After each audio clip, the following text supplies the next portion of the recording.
Well, I want to welcome everybody to our Board of Aldermen meeting. Today is Wednesday, September 6th. It's nice to see a lot of people in the audience. I just want to remind everybody to please put their phones on silent during the meeting. And I am going to turn it over to Alderman Plettle for the invocation. Everyone will please stand. Bless this town and may it remain a beautiful and friendly place to live. We pray this board makes fair and informed decisions this afternoon. We also pray that our police officers, firefighters, and members of our armed services here and around the world remain safe as they risk so much for our security.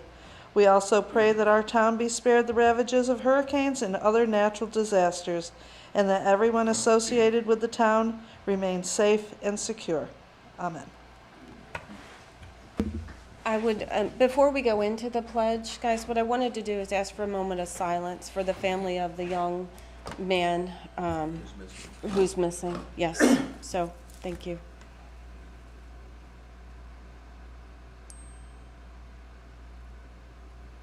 Okay, all right, Pledge of Allegiance. I pledge allegiance to the flag of the United States of America and to the republic for which it stands, one nation, under God, indivisible, with liberty and justice for all. Okay, the next item is an approval of the agenda. Do we have a motion to approve the agenda? I'd like to propose an addition to the agenda. And I'd like to put it right after we approve it, and for the presentation of a resolution of appreciation to Town Manager Darian. So we have a motion on the table. Do we have a motion to approve the updated agenda? So moved. Second? Second. Multiple seconds, Nancy. All in favor? Aye. Okay.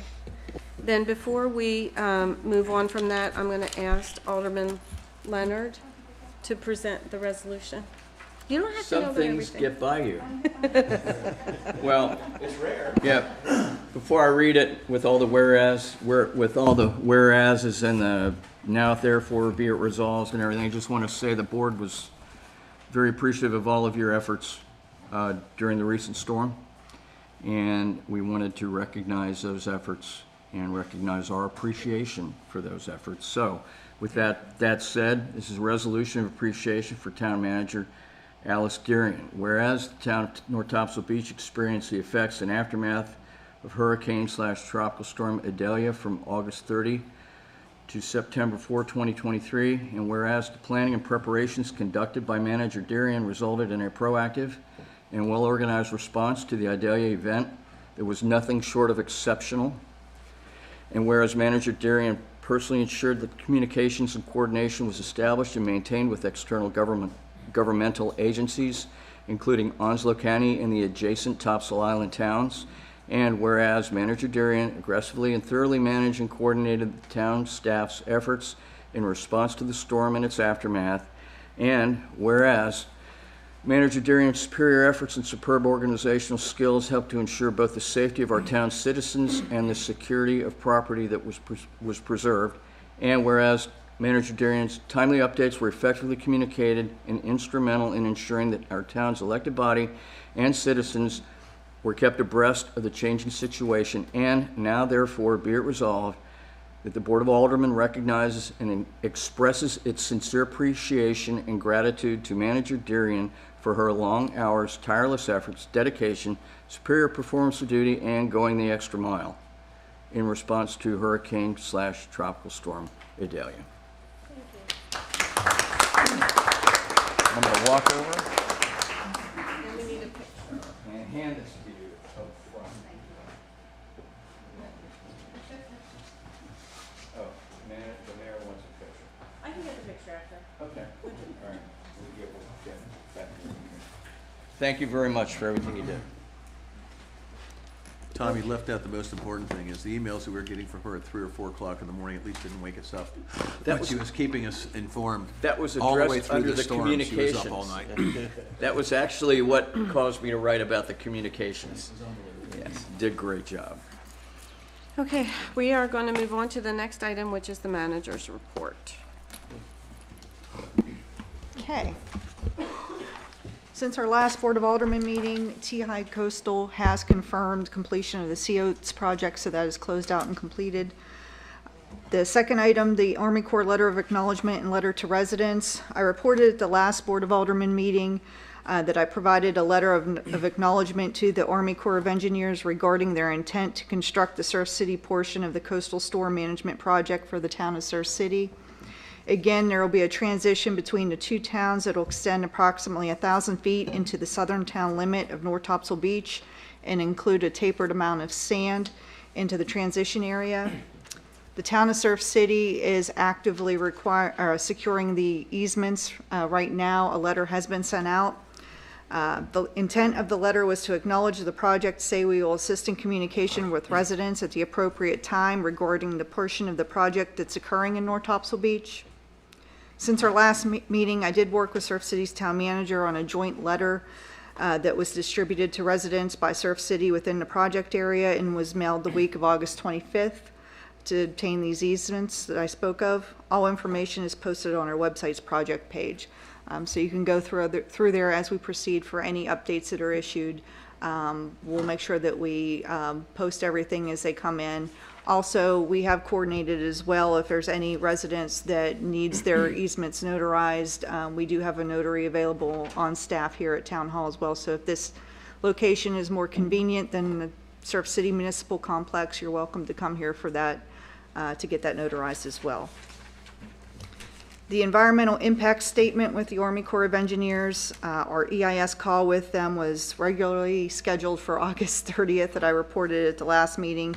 Unfortunately, that was postponed due to the approach of Hurricane Idalia.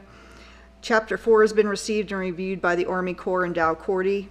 They were expected to have chapters 5 and 6. It was due August 15th. We have another meeting scheduled for September 12th now to reconvene and pick up where we left off. Tropical Storm Idalia. Monitoring and updates started early and were continuing timely throughout the event. I met with staff on Monday to prepare for the pending storm. I would just like to say thank you to all staff that responded and were part of the process. It's a team effort.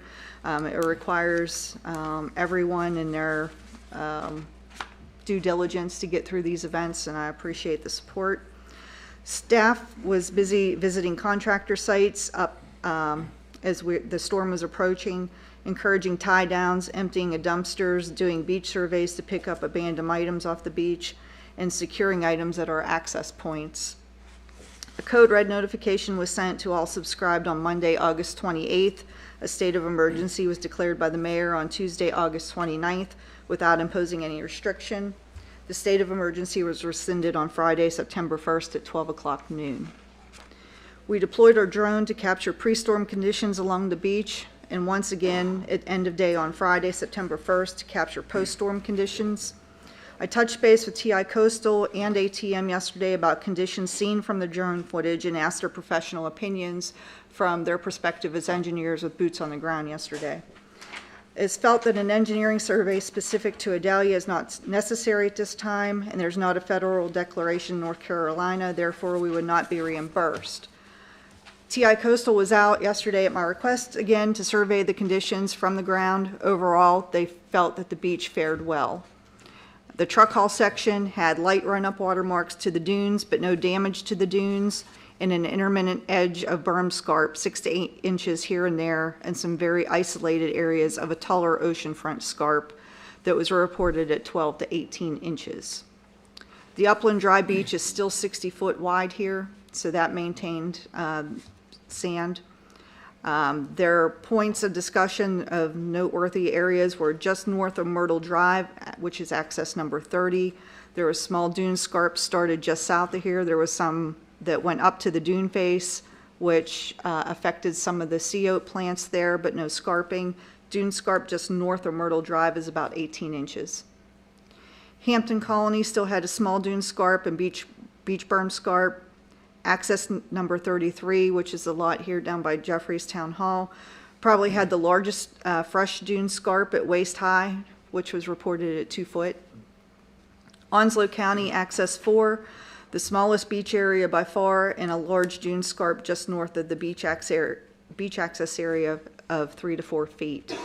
I will say that we fared better than expected with the dune that was reestablished there at Beach Access 4.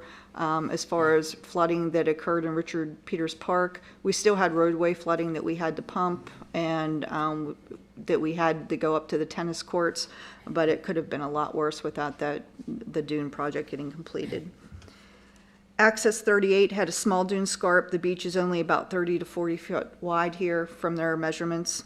Overall, they felt it looked pretty good considering the long duration of elevated sea conditions and the upper high tides we had last week.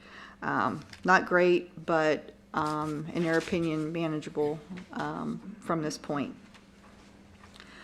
Also, I worked closely with the trash contractor to determine and communicate the schedule leading up to the event, and they were happy to report that they worked with us very well, sent extra trucks and got their pickups done early before the event hit.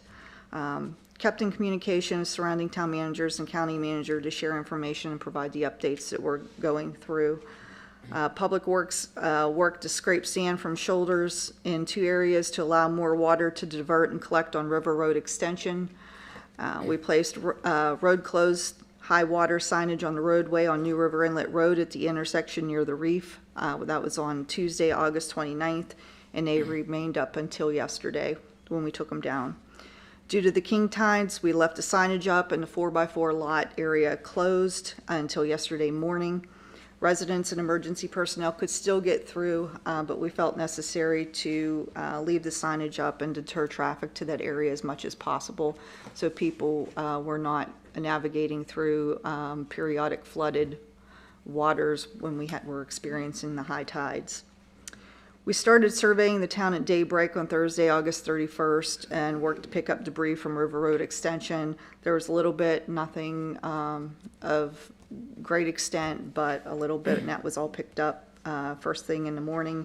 New River Inlet Road and pumped water from the flooded roadways near Gray Street, and again, like I mentioned before, at Richard Peters Park in front of there. We closed administrative offices on that Thursday during the event. However, we had the main line here manned from 5 a.m. to 5 p.m. Updates and notices were published throughout the day. Light ordinance. Last week I also met along with our code enforcement officer and project facilitator at the Karen Beasley Sea Turtle Hospital, representatives there to receive feedback on a draft light ordinance that will be presented to the Board of Aldermen.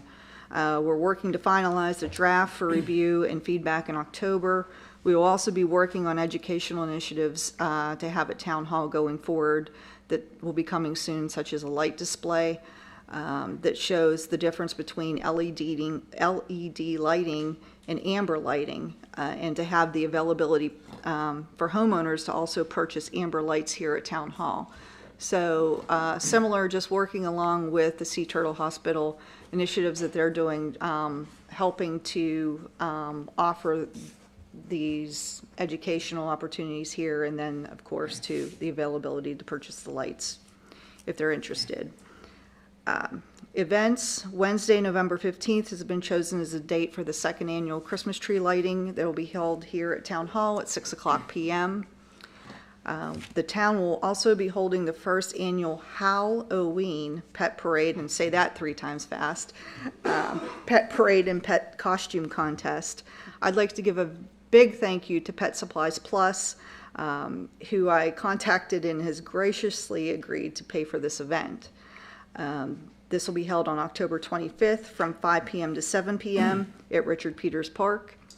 You'll be supporting Share the Table by bringing non-perishable item to the event, and we'll have raffle tickets for purchase that will benefit Paws for Cause, which is also another local charity.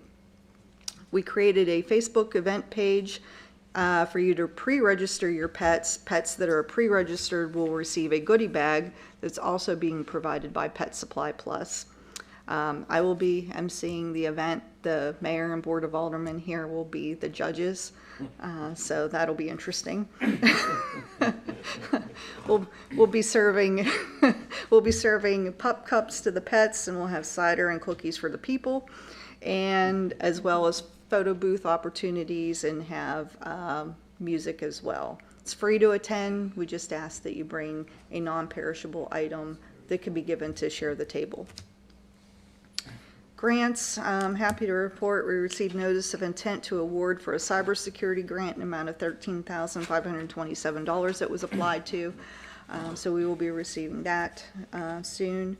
Also, I've submitted an amendment to the Phase 4 $10.5 million renourishment state grant contract on August 14th since our last board meeting, and sent an extension request, which, if approved, will be until December 18th, 2025. We asked for an extension now for the grant to allow for the project completion based on the environmental window restrictions that we're all aware of and familiar with, and known project production rates that the engineers are reporting as possible things that come up. So we wanted to make sure we have everything buttoned up on the front end that should we need it going forward. So that's all been completed since the last the meeting.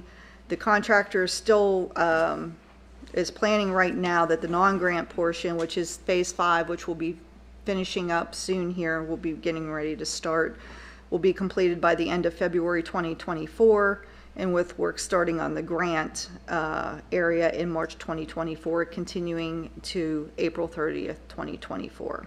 So that's the timeline as we know it right now, and of course all of our project pages will be updated as we get closer to the onset of the season when we start our projects up. So within the next week or so, those will all be updated. So as an outcome of the event, and we were lucky that it wasn't a big storm, but the one thing that we had briefly spoken about, Alice, was all the trash cans. Mm-hmm. So I do think we're gonna have some action items that possibly come out of what we've learned, but I mean, there was still, the trash cans were everywhere. So if it was a bad storm and Right. they had not been wheeled back and secured as you had asked, we would have a big mess. And I can tell you too that, because we've sent multiple notices out, you know, urging people to take in their cans as soon as collections were done. We've had it on the sign posted out front asking people to do that. And as we saw when, after the storm, there was cans littered throughout town that staff was pushing back and having to contend with, when really we would, you know, prefer our efforts not be focused on getting trash carts out of the way and off the roadway, but, you know, our efforts would be more well spent on getting water off the roadways and other things of that nature. So we are going to be looking more thoroughly into the current ordinance, and I would say to the board, expect a recommendation as far as some changes going forward, as far as how much time they're allowed to be left out, or specifically increasing the fine. Because we have cracked down on the fines with this past year, and it just doesn't seem to, it doesn't seem to have helped. It's not a big of a impact for them that maybe it needs to be. So look for a recommendation coming soon on that. Thank you. And Yes, sir. just a quick question. So I was looking, I think that generally everybody knows that on the Phase 4 stuff, that basically we didn't have to put up, that's the $10.5 million we got as a grant. Correct. Okay, and that'll allow us to finish up the Phase 5 stuff. Yes. As I understand it from looking at some of the financials and talking to you, you don't believe we're even gonna have to do the SOPs for the Phase 4 stuff now, that we've got, you know, we've got the financial ability not to have to borrow the money to do the Correct. Phase 4? Correct. Even though it's a reimbursement thing. Yes. So that's gonna be a We're- big savings to us in terms of cost, number one. So, and I think that's, you know, that shows where we are in terms of the beach and stuff. So pretty amazing. And that's gonna allow us to basically go almost all the way through phase 4 at the end of this thing, correct? And that's what we've been, yes, correct. And that's why we've been working on the front end with trying to line everything up with the engineers and the Carters on the financing part, just to, make sure that we don't need to amend anything, but should we need to, then of course we'll come back to the board and let you know. But as far as it stands right now, that will not be. And just for the record, what's amazing about that, if you went back 3 years ago, before we had done planning on this stuff, I'm not even sure, because these are reimbursed projects like the FEMA stuff in 5, we didn't have the financial wherewithal to even do those projects. So come a long way in terms of getting that together. Any additional questions for town manager? Okay, the next item on the agenda is the open forum. Do we have anybody signed up? One, Lori Edmonds.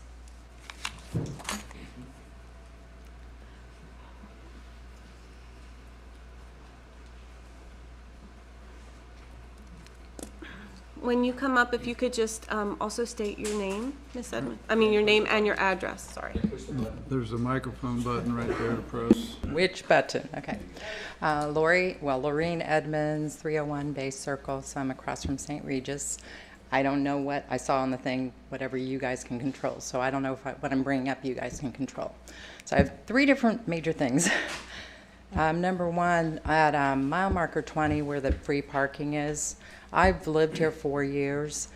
I never knew even where the beach access is. You can't see it. It's in a bend. I think there should be a crosswalk. I mean, I finally found the beach access by going on the beach and coming out. It's not marked, and I can't see people crossing. So even though there's, careful, people crossing signs, there's no crosswalk. So I just think a safety issue. Number 2, I walk the beach every night. I've been sending pictures to the police, and they say they're sending them to the patrol person. I hear the patrol person originally died. I don't know. Nobody's told me that part, even though I keep trying to be in touch with people. I've said I would be happy to patrol part-time. I hear somebody new. I've emailed with Wendy. And she says, oh, the guy did a great job. No, he didn't. Every night there's stuff on the beach. Every night. I go from St. Regis to the Reef. I don't, I haven't done the whole thing. I can't. I do turtle walks in the morning.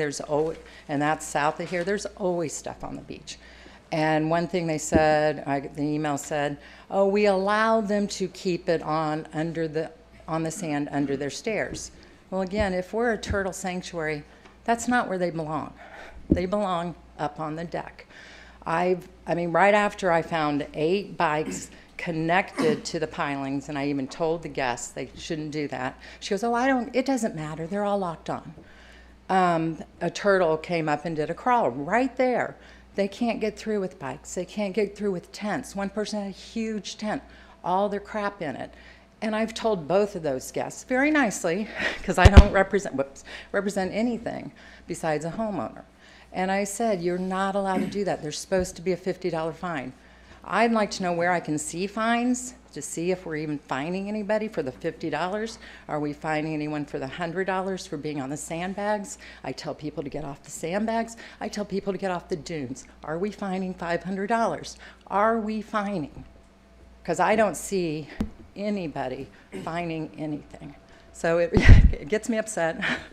The holes are awful. I'm going to break an ankle or twist an ankle. They're awful. Nobody's telling him anything that and I am out there regularly. So I'd like to know those things. I want to know how I can find out what fines are being done. And then my other thing was, I live on Bay Circle and Bayview, and I've heard, because I've only lived there 4 years, but from my neighbors that have lived there 30 years, the Jenkins, once St. Regis put up the wall, because I guess too many people were walking in, the entrance used to be across from Bayview, now the entrance is north of us. We're getting flooded every single time, and not just for hurricanes. And so there's 4 of us, it's not everybody, so the whole neighborhood's not complaining, but we are. I don't mind as much because I don't have living space down there, but all my stuff's raised in my storage, but my neighbors all have living spaces. And according to the Jenkins, that was never happened before. Even St. Regis blocks their parking so no cars will park whenever there's a big downpour. And I'm not talking about last week, I'm talking about July 11th or 12th. We had that big storm on a Sunday. My whole yard was, everything was flooded. So those are my issues. Well, I can tell you, I appreciate you coming and talking with us today. I wasn't aware of some of these issues, and what I would suggest is maybe after the meeting, Alice, if we could just follow up with Ms. Edmonds, and Okay. because some of these we can definitely look into as far as, the items on the beach. I do believe that some of these were being done, and the fining issue, that's a whole different animal, because the police officers have to be able to, I'll use the sandbags or the dune as an example. They have to actually see them on it. I see them all the time. But driving you're not, by. But you're not, you know what I'm saying? I know I'm not. So it And gets I a little stop bit and I yell trickier. at them to get off the dunes. Yeah, I am we all going to do. do that. Yeah. I pulled off the street and pulled in Jeffries, and there are 3 guys up on the Yeah. dunes, so I yelled at them. Yeah, I've done that too. So, So we can definitely follow up with you but on some people of your know concerns. they're not getting fined. They know it. So people don't care. And the guests don't know. How can we let Dolphin Shores, that's the part that's part's awful. And I've called the owners, I've called the listing people, I've called through VRBO or messaged them and said, you need to make it more obvious. You need to tell them the rules. Don't put it in a welcome packet. I never read my welcome packet. Okay, I well, I Okay. appreciate it. Thank Okay, you so much. Thanks. Can I make a comment on your comment, Ms. Laurie, about the crosswalks? I definitely agree with you on that issue. And I'd like to see us go through the entire town and review where we need crosswalks, because I think your location that you mentioned is probably not the only location that needs, yeah, I'm very familiar with that. I live real close to there, and you're right. I think that we need more crosswalks. We need to look, and we also need some more signage identifying that there's a crosswalk in place. So I think we can get with NCDOT, because they pretty much, they are in charge of the road. So I think definitely we need to be addressing And that. I think that's already something on our list that we've got staff kind of looking at, working on. The two, our police chief and fire chief have been tasked with looking at all, and to come up with a recommendation for crosswalks, to look at every area and make a recommendation on that. So we'll have something soon on crosswalks. I know our fire chief was meeting with, reached out to DOT, and was meeting with a vendor for pricing. So, we've started that process already. I was just gonna make, I don't know if you know this or not, he worked at DOT. My first job was, that's a state highway. We can't, so the point is like, right, but I think that just understand that unless they approve it, there's nothing we can do. It's like the speed limit thing. I don't like the speed limit either, all right? But it's a state route, not Okay, not guys, county. let's keep moving. Yes, sir, are you signed up to speak? No, But you can. but it's open. Yes. I hope can- so. Yeah, can I have your name and address, please? You may. Ready? I'm ready. Joe Summers. We've been taxpayers and homeowners here since Christmas 1988, and we're fortunate to hear a presentation by Gene Beasley on the sea turtles back in summer of '89, and go with Karen Beasley when she was alive before she died from leukemia. And we did get to her memorial service too, but we went to a turtle nest and saw it actually hatch back then. It was great. And when we get here, because we're not full-time residents yet, it's a family vacation home and possible retirement home, probable retirement home. So we saw a turtle nest hatch a couple of weeks ago, and Todd Crawford down at the Turtle Hospital has been so helpful. Jones Onslow has been helpful. You know, with the lights you're talking about, amber as opposed to LEDs and stuff. Generally, people are good and cooperative, so we appreciate that. We're down by Access 19, and well, they repaired the stairs. I think it was Onslow County. I don't know if it was you. What is your address, sir? Oh, 26 Bermuda Landing Oh, Place, okay. Okay, thank you. North Topsail Beach, 28460. So there's a sign for, a realty sign for, what is it, amended sale for, right by the access bridge, little dune overpass. Could you explain that, please? Well- Why is that on the dune? Well, if it's a lot, I don't know specifically the parcel that you're referring to, but if it is, if it is considered a lot and it is owned by someone, they do have the right to transfer that ownership to somebody else through a sale. So it may be up for sale. And if it is the non-conforming lot, it doesn't mean that they could do anything except potentially a crossover. Okay.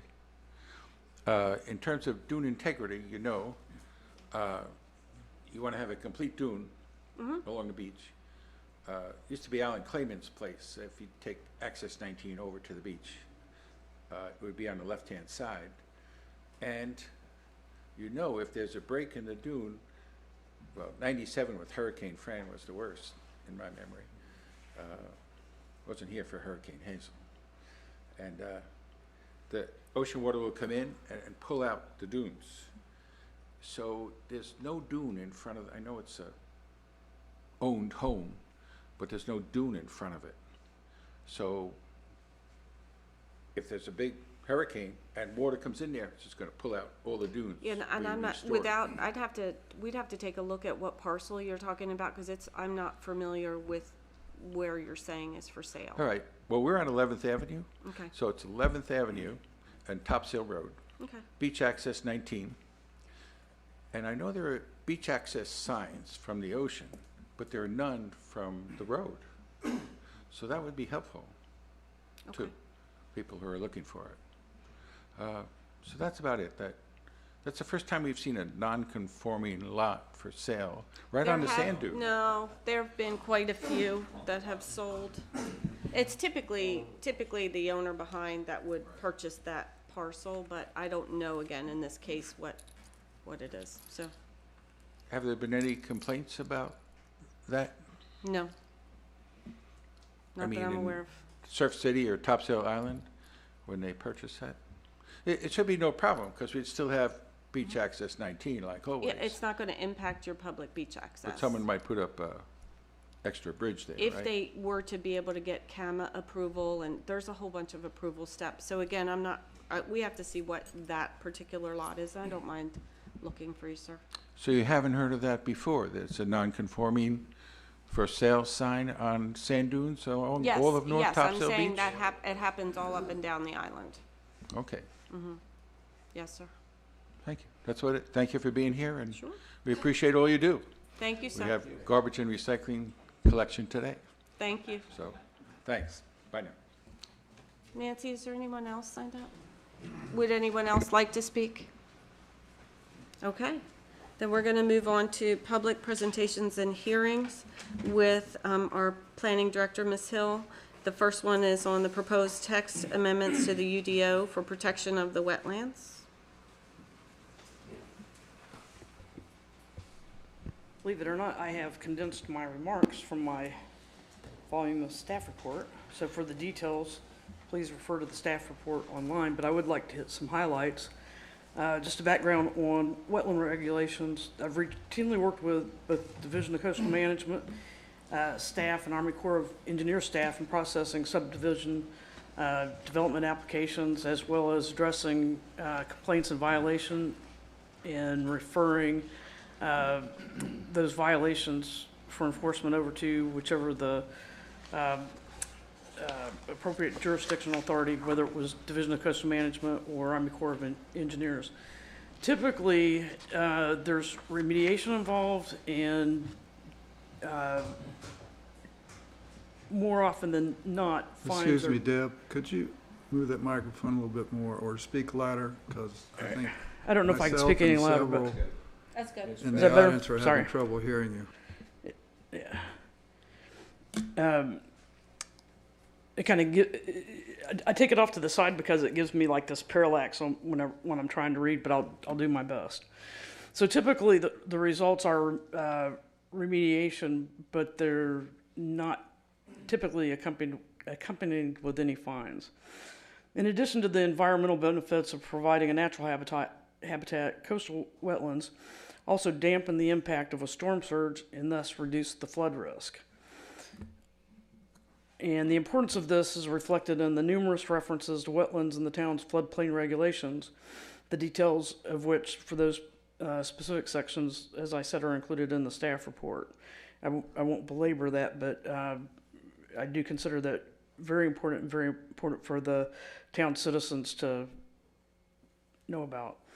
The town zoning regulations also reflect open space management practices which are consistent with the goals of reducing hazard losses, such as the preservation of wetlands and other flood-prone areas in their natural state in perpetuity. In addition to the conservation district, which is obvious, also the purpose of RA, or residential agricultural zoning district, is to set aside and protect those lands which are primarily suited for agricultural, forestry, wetlands, and agricultural related uses. Ash Island is an example of this. The identification and recognition of wetlands also begins when we have an application for a subdivision. The preliminary or sketch plan must have those wetlands identified, and any permits or any review by Army Corps for 404 or Division of Coastal Management are required prior to the town's final approval. The current Camel Lane Use Plan states that the town of North Topsail Beach accepts state and federal law regarding land uses and development and AECs, including all NCAC 7H standards. By reference, all applicable state and federal regulations are incorporated into the Camel Land Use Plan. No policies exceed the use standards and permitting requirements found in subchapter 7H state guidelines for areas of environmental concern. The Coastal Management Act, or CAMA regulations that are included in attachments 1 and 2, do not permit development in the 404 wetlands except for water-dependent structures. The effects of Session Law 2023-63, Senate Bill 582, which was passed, vetoed by Governor Cooper, and recently overridden on June 27th, are not expected to alter Division of Coastal Management's approach within the town's jurisdiction, as coastal wetlands are part of the estuarine area of environmental concern. So there was some thought with the changes in both federal, with the Supreme Court's decision as well as recent changes in state law, that there may be some impact to how Division of Coastal Management or Army Corps of Engineers does business, and that is not anticipated. And that's the same for the Corps also. At the regular meeting on August the 10th, as requested by Mayor McDermott and directed by the Board of Aldermen, the Planning Board discussed wetland regulations with Mickey Suggs with the Army Corps of Engineers and with Rob Mears of North Carolina Division of Coastal Management. Two of our experts that we deal with both the state and the federal governments. The Planning Board unanimously recommends that the Board of Aldermen, after conducting a public hearing, adopts Attachment 4, which is an ordinance amending the Unified Development Ordinance of the town of North Topsail Beach by updating standards for protecting wetlands pursuant to North Carolina Senate Bill 582 and providing for certain enforcement penalties for unpermitted disturbance. And also Attachment 5, which is the amendment to the town of North Topsail Beach fiscal year 23-24 fee schedule, planning and zoning fees. And at that, I will leave room for the town attorney to, did you want to comment or did you want me to comment? Well, I'd like to comment on this thing. Nope. So I'd like to turn it over to the town attorney for his comment on the proposal for the section with regards to the proposed definition for wetlands. Thank you, Ms. Hill. Just a couple suggestions. The proposed ordinance in front of you does have the correct session law stated in the recital. which is NC Session Law 2023-63. The sixth recital references Senate Bill 582. It's the same bill. My suggestion would be everywhere in this ordinance and in the proposed text amendment that the word wetlands be capitalized as a proper noun, and that we adopt the definition found at NC Session Law 2023-63, which is the same as Senate Bill 582, since we are going to make it a proper noun, and that way there's a concrete definition of what wetlands are. Town Attorney, Yes. we had discussed, since the recent session law was to direct Division of Coastal Management to define wetlands, that we would just simply state that wetlands as defined by state and federal government. We can do, well, actually, it does say that in one portion, but the other portion defines wetlands as defined in 15A NCAC 2B.0202, and I don't want to put everybody to sleep. Right. Because there's also a definition for coastal wetlands, and I think since it appears to me that session laws to address recent developments, federal law, we can cite to that, and then once rules are promulgated and adopted, we can bring back a text amendment. Rather than bring back a text amendment, if you want to do the reference, just say as amended, and then that way we don't have to do that. Is that okay? As may be amended from time to time, yeah. Okay. So, Ms. Hill, I do have one question also, if you're ready for questions. So I'm on the fee schedule, and I know for damaged dunes, we have a first offense at $10,000 and subsequent also at $10,000. I would like to see the same fine for the wetland protection. I don't know why that's only $1,000.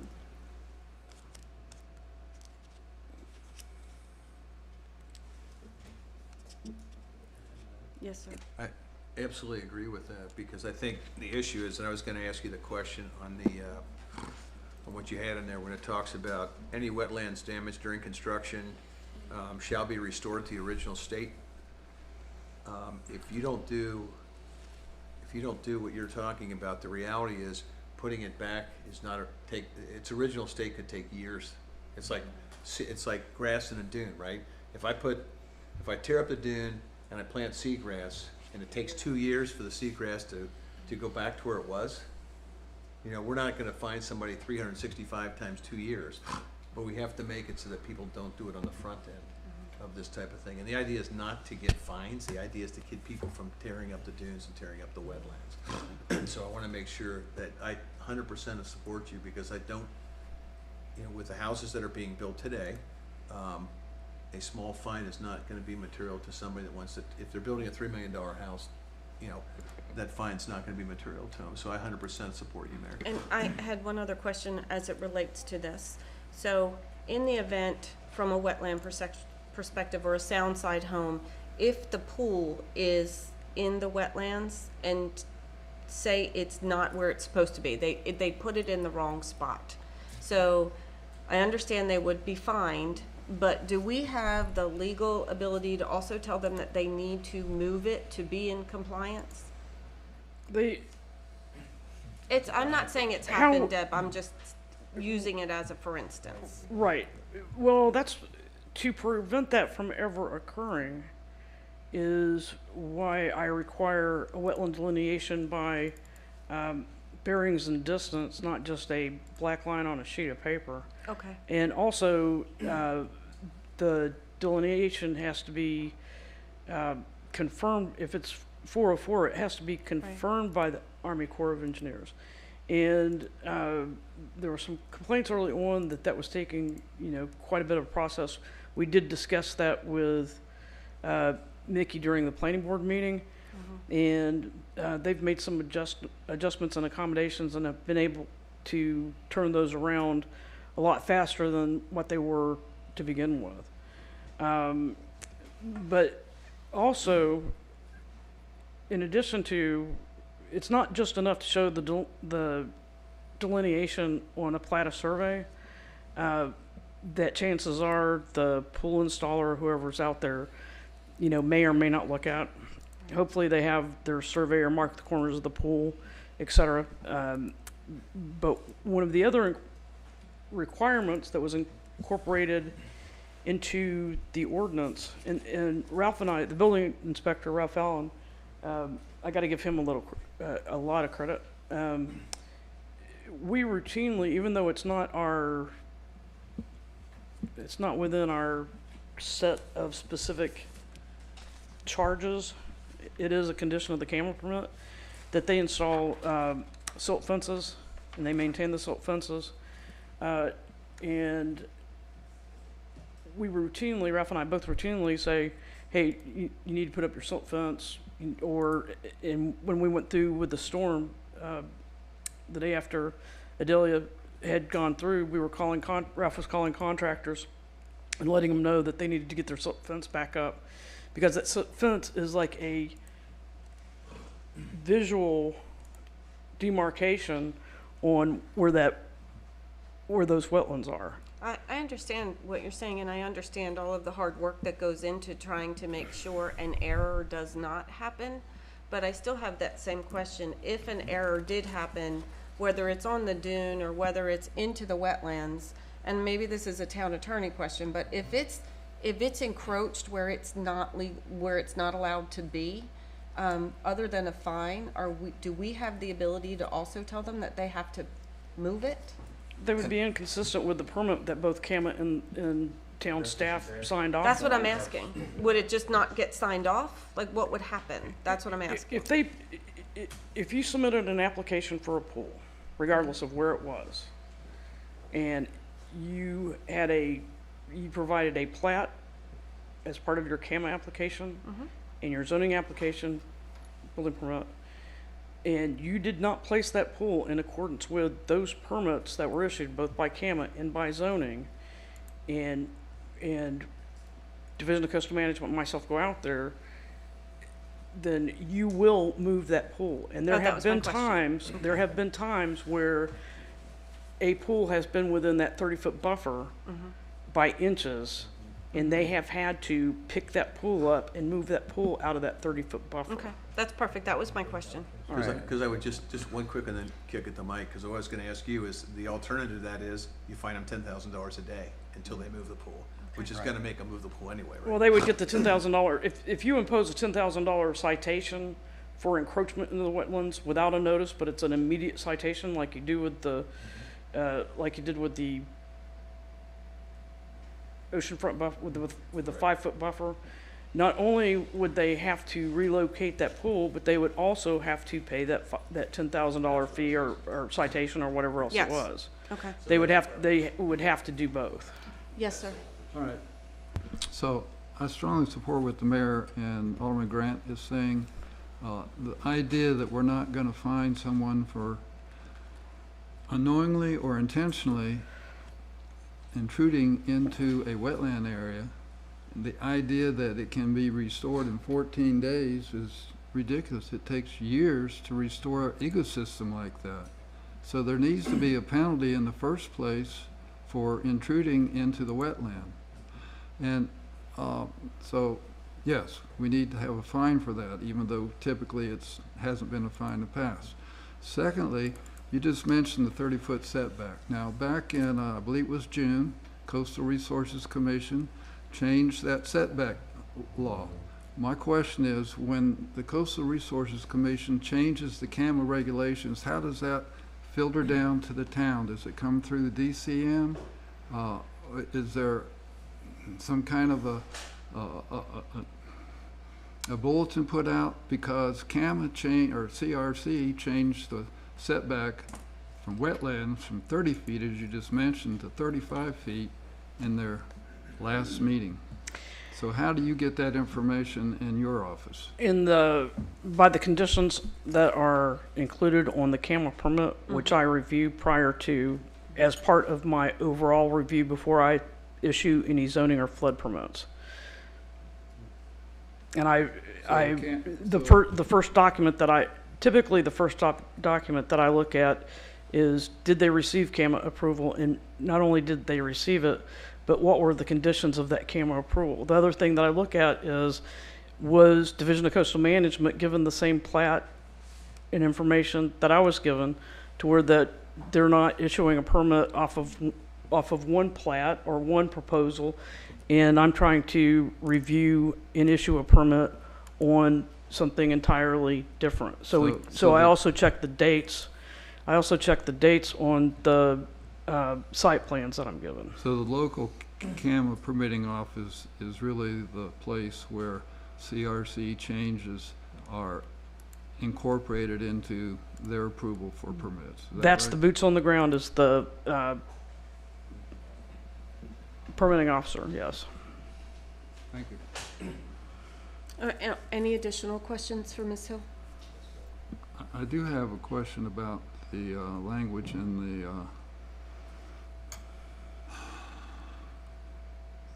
the resolution. On page 25, 10.07.05, install, maintain effective sedimentation and erosion control measures. It seems to me that items A through D in that section apply to any lot in town, not just a lot that affronts a wetland. Would that be correct? Not necessarily. You may have some lots that, don't require silt fences. Particularly those items that I pulled are standard for conditions that are for the CAMA permit. And the reason for including them in the ordinance is that there's nothing even though Ralph and I routinely say something to the contractor and we work with the contractors, property owners, there's nothing to hang our hat on or to issue a citation if they don't. And so by including that language in with the ordinance, in the event that they didn't install a silt fence, and or after we notified them that they needed to install one or maintain it, then that would give us the authority to impose a fine. Does that make sense? Essentially, we've been the CAMA LPO's boots on the ground when we're out in the field and we're seeing different violations, and then working with the contractors and the property owners, but not having really the authority to say, it's one thing for me to say, hey, can you put up a silt fence? And then if you don't, for me to issue a citation for it. Typically, and I'll say almost 100% of the time, we get compliance from the contractors in getting the silt fences up. But this is just allowing us to have that actual authority to do so. Okay. So, I have a question. yes, sir. Where are we with the fine? And we talked about the fine, but we decided on a dollar. 10,000 to match 10K? to Okay. match the dune fine. All right, I'm good with that. I support that too. To me, the fine is to prevent. It's preventative. It's a deterrence, I think, is the legal word, rather than a retribution for. Okay. All right. So 10K it is. Good. So, yes, sir. So do we have a motion to? I have a question for Deb. Oh. Deb, essentially, either DCM or the Corps is always going to do the delineation They don't do the delineation. or have it done and verify it. They don't have it done. It is a private firm, a private individual, that's their specialty, is wetland delineation through the surveyors. They feed the Right. information back to the surveyors. And when those bearings and distance, when the bearings and distance is platted on a platted survey, then along with the house or whatever they're planning on doing, when they have a complete site plan, then that complete site plan with that delineation goes to Army Corps of Engineers Division of Coastal Management, either with their CAMA permit if it's 401, or if it's 404 wetlands, then it still goes to Army Corps of Engineers for their confirmation. Well, the reason why I'm asking the question is I'm trying to get a cleaner definition for purposes of this ordinance, so it's clear. For wetlands, Yeah. that's why I was saying, state or federal, because it's either going to be 401 or 404.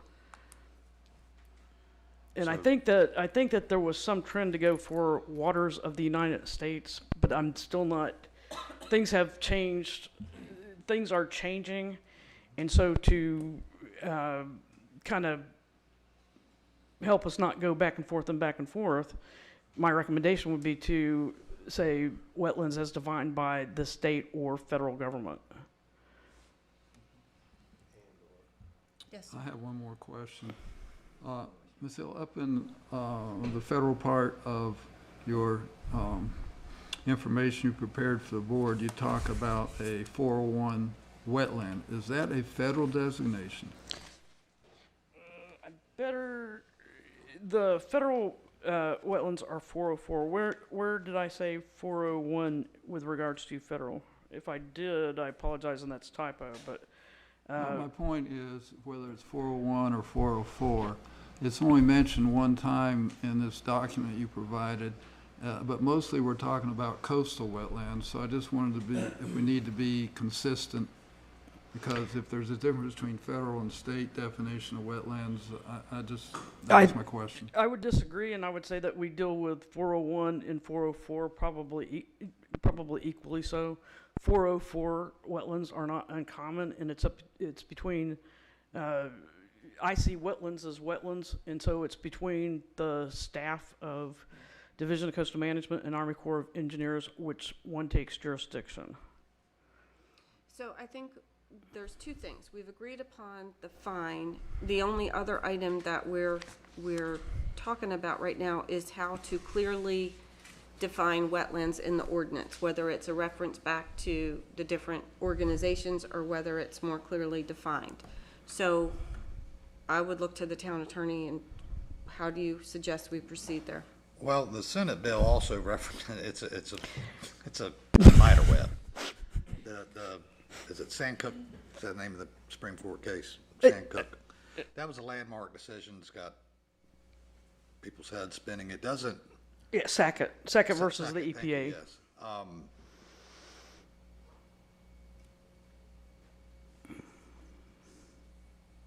I'm thinking, the administrative code is what the Senate bill deals with, and that's 15A NAC 2B.0202. That's specific. And if we go with as amended, as Deb pointed out, if there's a new rule that comes out, that would embrace that. But if we want to say as defined by applicable state and federal law, that's probably, my suggestion is as defined by 15A NCAC 2B.0202 and any other applicable state and federal law, as may be amended from time to time. I agree with that, because if you do that, you're incorporating the federal definition. The full gamut, right. Yeah. If you just do the 15 NACA, NC, whatever, North Carolina Admin Code NCAC 7H, then you're only addressing coastal wetlands, and I would say we deal with 404 federal wetlands just as much as we do with the coastal wetlands. Just real quick, Brian, before you leave that.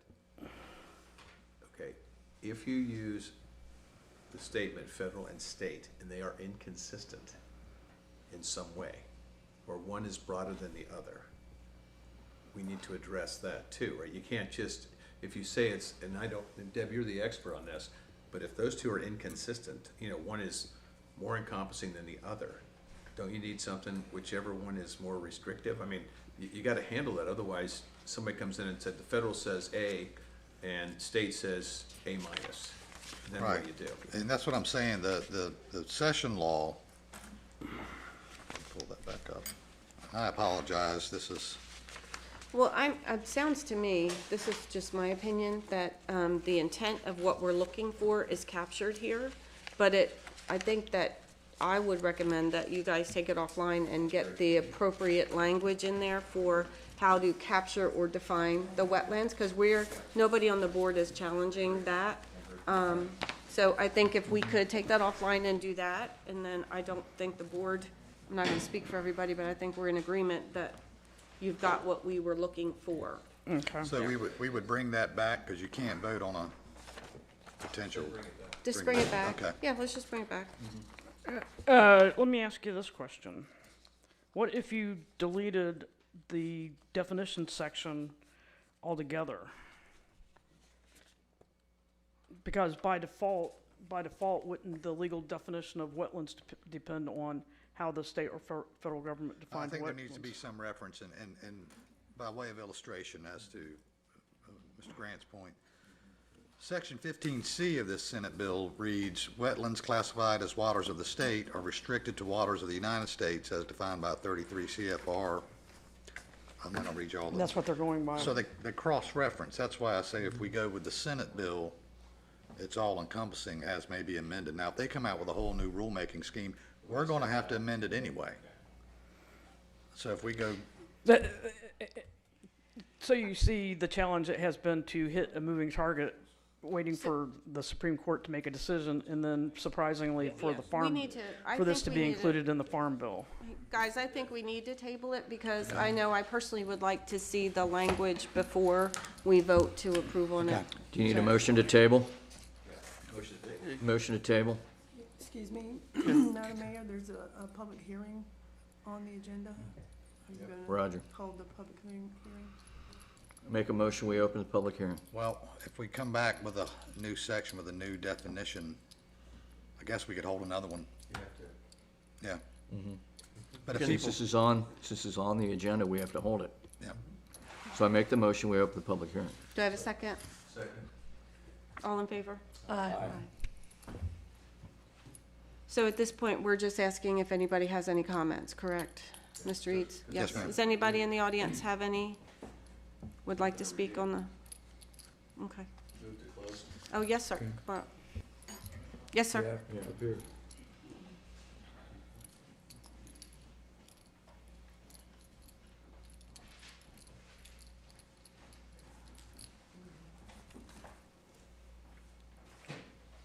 And just your name and where you're from. Michael Afifi, A&A Builders, also homeowner here in North Topsail Beach, 9 Ash Island. A couple things. As a structural engineer, as a general contractor, and as a licensed realtor, I see a lot of things from a lot of different perspectives. I would caution you guys with finding something that's already a finable offense through multiple different agencies. I will say that wetlands are a very cherished thing. Some of your wetlands, as Mr. Eads was talking about a minute ago, are coastal wetlands, and they have a setback. Some of your wetlands, 404, have 0 setbacks and can be built right up to the line. Those are all defined. Millions and millions of dollars goes into studies of these things.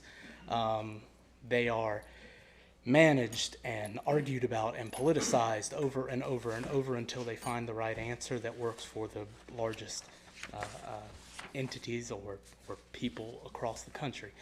I would say right now you guys have fines in place as a town that are used as a deterrent, but they also can be used,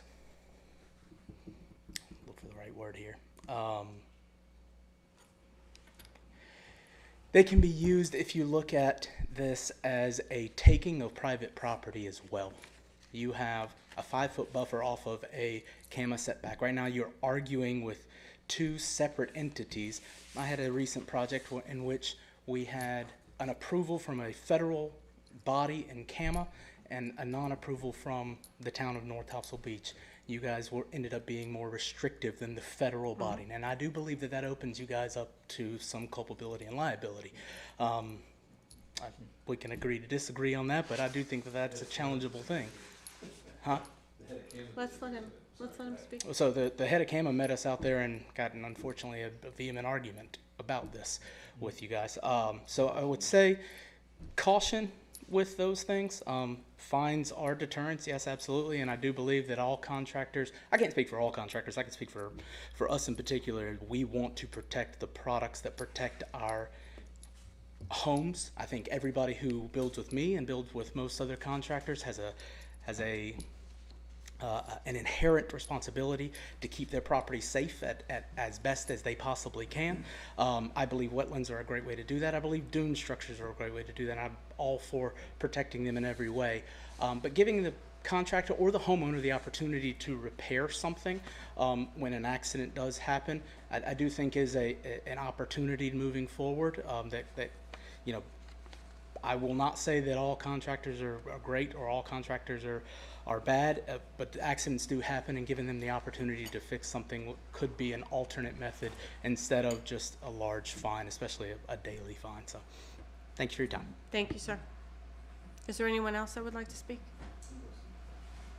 Yes, ma'am, come on up. If you could just state your name and your address, please.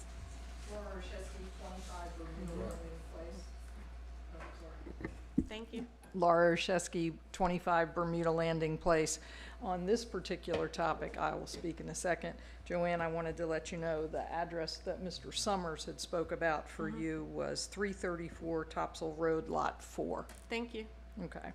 On this topic, I think we do have to be careful with making things punitive. The other thing that the board should consider, and I know Deb will probably consider, is that if the surveyor has errors and omissions insurance, and it is not the homeowner's problem, you know, that I think a $10,000 fine can be punitive and doesn't give the homeowner the option to go back to the surveyor who made the mistake that the contractor then built with. So I think we have to take into consideration whose actual stamp is on those drawings and who's responsible for the plat plan. So I would like that considered in whatever gets written. And I do think, looking at if the state reg covers the federal and state regs as well, that we should go with the state reg. However, we are not the only coastal community around North Carolina, and I think sometimes we could be reinventing the wheel. So have we looked at some of the other towns' legislation, regulation that falls in line with what the state's doing, so we're not out of line with, say, what Carolina Beach is doing, or what Emerald Isle is doing, or what other people are doing, because we could look at some of their text and see if that might not be appropriate for us as well. All right. And speaking of the holes on the beach, yes, I fell into one up to my thigh. So we do need to do something more about the holes on the beach. Thanks. Thank you. Yes, Ms. Hill. Thank you, Laura. I just wanted to respond as to whether we had looked at other localities. And in fact, we had, where New Hanover County and the city of Wilmington had adopted higher standards.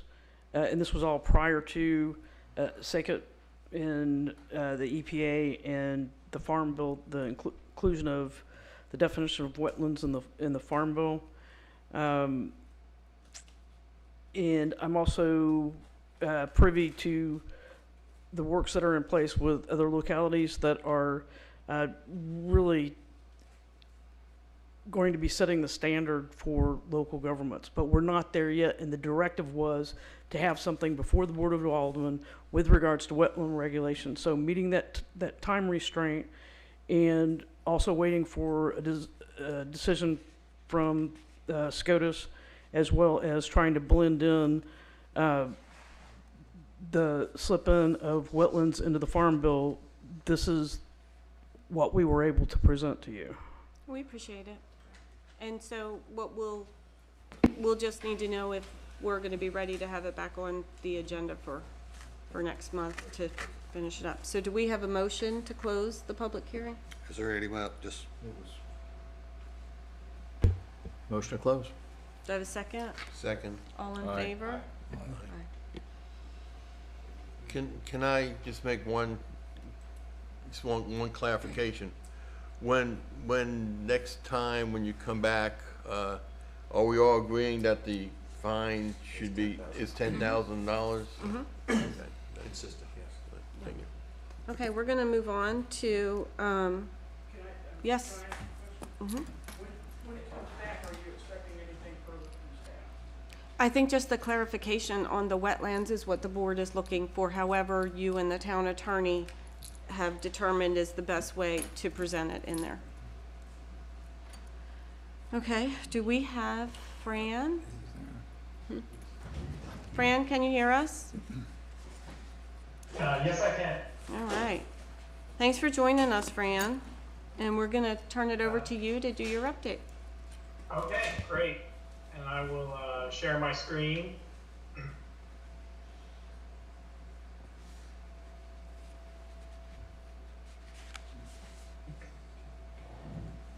Here we have the September update 2023 for North Topsail Beach. And Alice, did a great job of covering a lot of the items, but so I will kind of just go over them. This presentation is kind of geared towards the annual monitoring results, and we'll get into that here in a second. This is just an overview of the North Topsail Beach shoreline from phase 1 up near New River Inlet down to phase 5 near the Surf City town limit. And then the projects that were going on that are going to go on this winter and then were going on previously was phase 5 project out here. It's a Category G FEMA project from Florence and Dorian. That will be ongoing this coming up winter. And then we will have some material, about 20,000 cubic yards going up here in the phase 1 area. And then in phase 4, that is the state grant, and that will begin work this coming up season. And it will go into next season as the order of work is scheduled right now.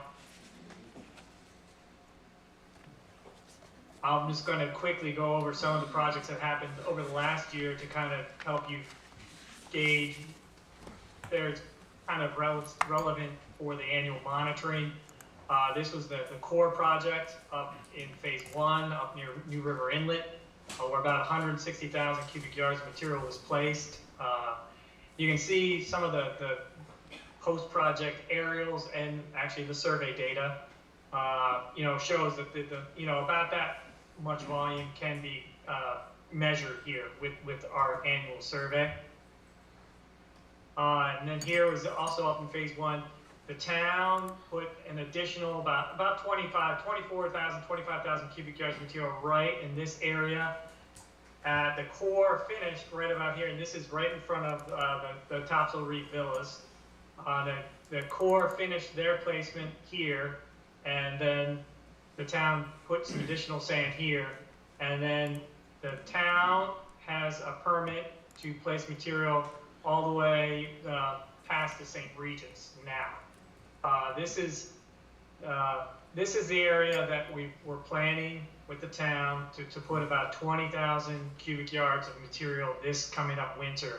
To make sure that happens, I am asking for a permit modification to begin truck hauling on November 1, when November 16 is technically the standard date.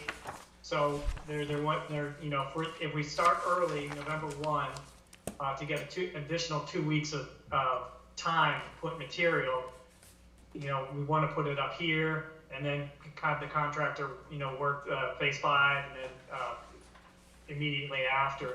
There would have to be, some turtle nest monitoring in that window, that November 1 to November 15. Fran, do you? And then yes, Fran, go ahead. I just have one question. So if you're requesting a permit modification to start November 1, is there anything that you need from us? Or do you have what you need? We have what we need so far. It is more just the state has requested, updated plans, because this actually, so usually when you permit things, you permit, more than you might possibly put down. And there is, the town could put more material out here than the 20,000, but, funding wise, 20,000, that would be that is a good nourishment. But back to your question, they just want to, know exactly where we want to put that material between November 1 and November 15. And so I will kind of be coordinating with Alice and then with the board about, because that is maybe about 1,000 feet of shoreline. So that might be, these stations here are about 1,000 feet apart. So it might be, this 1,000 feet of shoreline, and then the permitting they always say, you can only put the sand on the beach once. So ideally, and I know Alderman Grant has mentioned this before, putting a really thin layer of sand along this entire shoreline is a good thing to do, but then we would have to kind of re-permit this area, and that can be, that takes some time. So I will be coordinating with Alice on this and exactly where we want to put that 20,000, and that 20,000 will spread as you a lot of people probably have seen. We know it'll spread up and down the shoreline, and it will benefit adjacent properties. It's not just benefiting the properties right behind it. Okay. Hey, Fran, this is Mike. Is that 20,000 what we've been calling the Dorian FEMA project? No, it is. This is separate, and so the Dorian project we finished out. The Dorian project was about 15,000 cubic yards, and since the town put about 25,000 cubic yards, the category G and category B stuff is finished out in this area.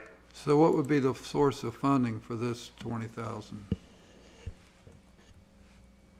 This project was based on the state funding that was freed up with the technical correction that we started. And this will just be finishing and wrapping up that particular project. Okay, Fran, you can continue. We're good. Okay. And then here's the phase 5 nourishment. We do have to, finishing out that work, getting down here to finish out. And then as Alice mentioned, it's about 2 more months of work. And assuming that, that December and November are a little bit slower usually because of all the holidays. But, we're thinking the project should be finished, by, hopefully early February. And then, there can be weather delays and mechanical delays. The project looks good, and then the material, and as Alice mentioned, it held up well to Adalia. The phase 4 project, that will start here. Basically, it starts as soon as you get onto the island on Highway 210, and, just meets up with the phase 5 project, and that will begin here. We're hoping it should begin late February, and they can start working on this. Contractor order of work, we're thinking, there's actually a good existing beach access up here, right as soon as you get onto the island. We'll work with the contractor on kind of the accesses that to use, and we also are still looking at phase 5, trying to see if there is another access besides Gray Street. For the phase 1 project that I mentioned, the access for that one is going to be the Jenkins Way existing access. So there will, and that is kind of a narrow, and I know Alderman Leonard mentioned it, that there is, it's a narrow beach at high tide up there. So we will have to deal with that as well, but I think we can make it work. For the annual monitoring results, this is kind of what I'm going to focus on this presentation. It's basically measuring volume change and shoreline change. So maybe it's like volume change, cubic yards per foot, shoreline change, just feet, where's the shoreline going, the mean high water, the mean low water lines. This occurs annually, and usually June or July, just before the hard hurricane season. We do it for nourishment planning, and we also do it for FEMA eligibility. This pretty much documents pre-storm conditions if they're needed.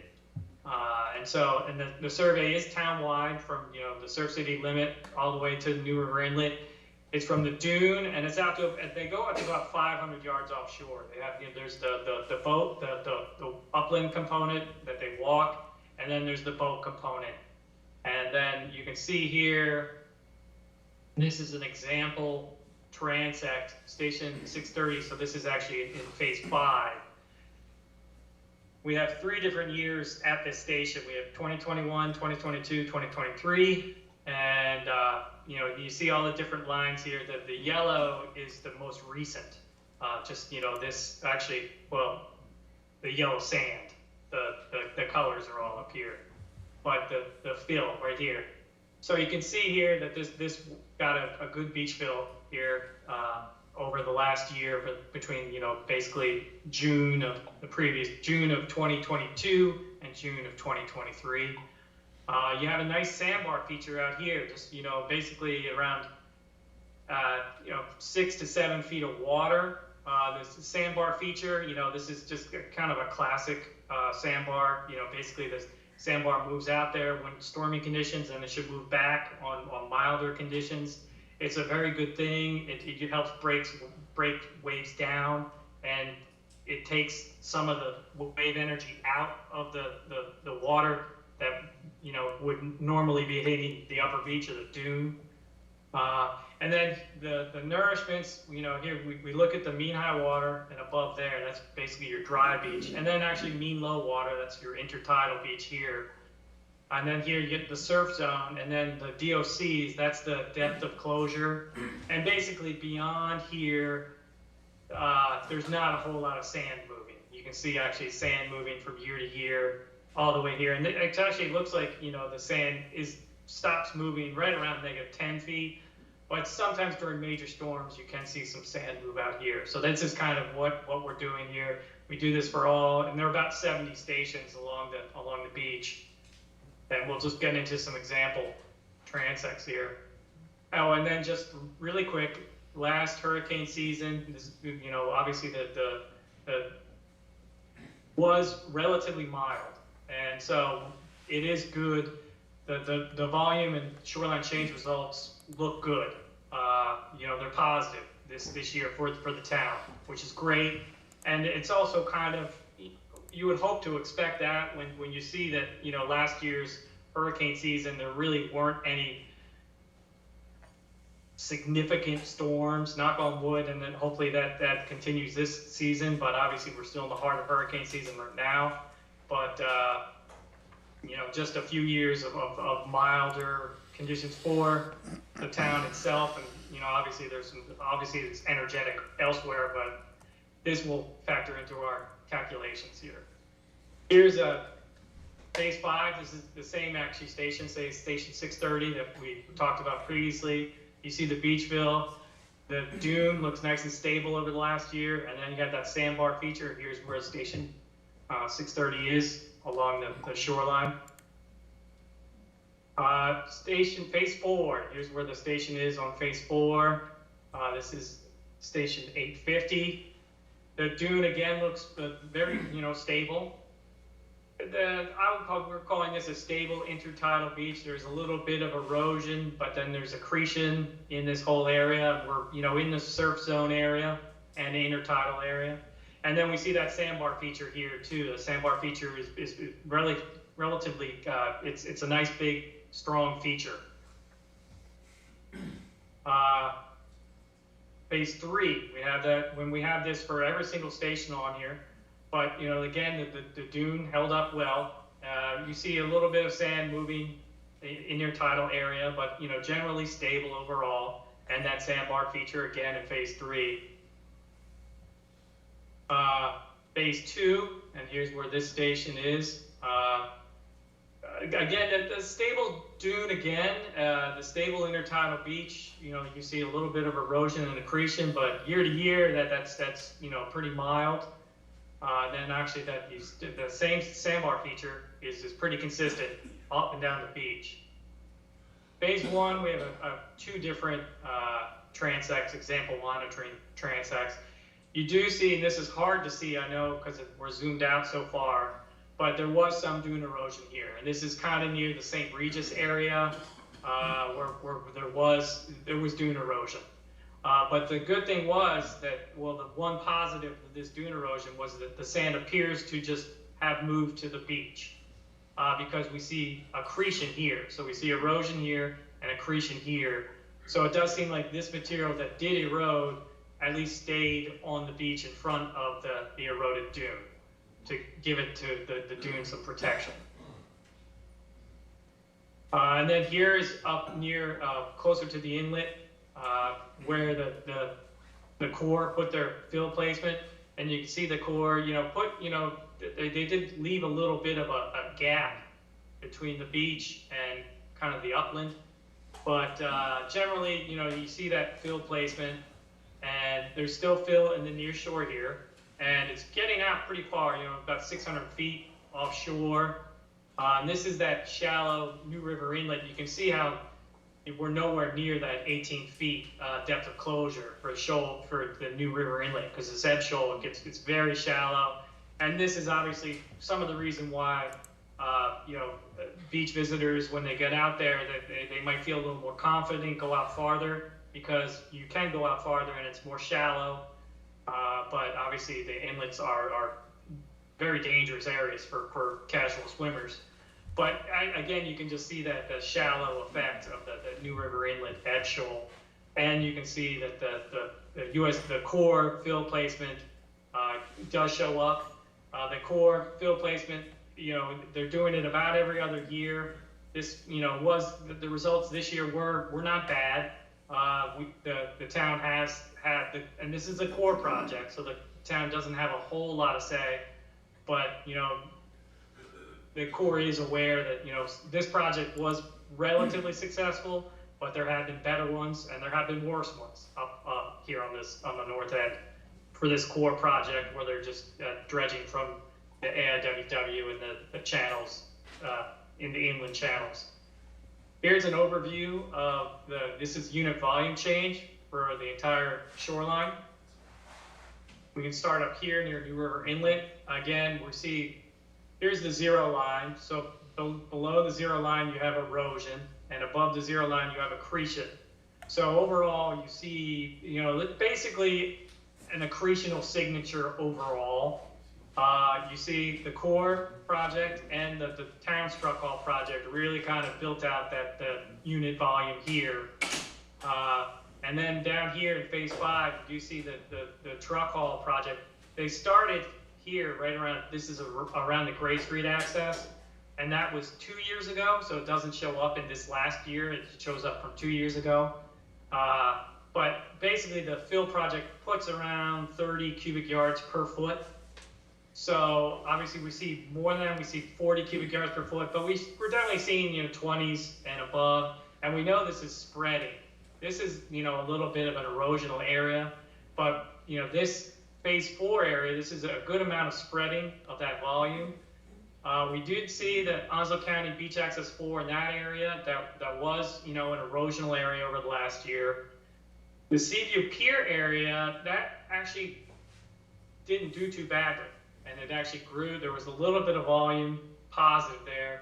And then the Marina Way area, that actually did show some erosion as well. And then even getting up, near the St. Regis, there's definitely some projects, some area there that's in the negative over last year.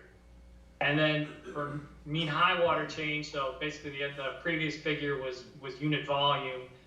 This is just basically where the mean high water shoreline has moved over a year, or the 2-year surveys.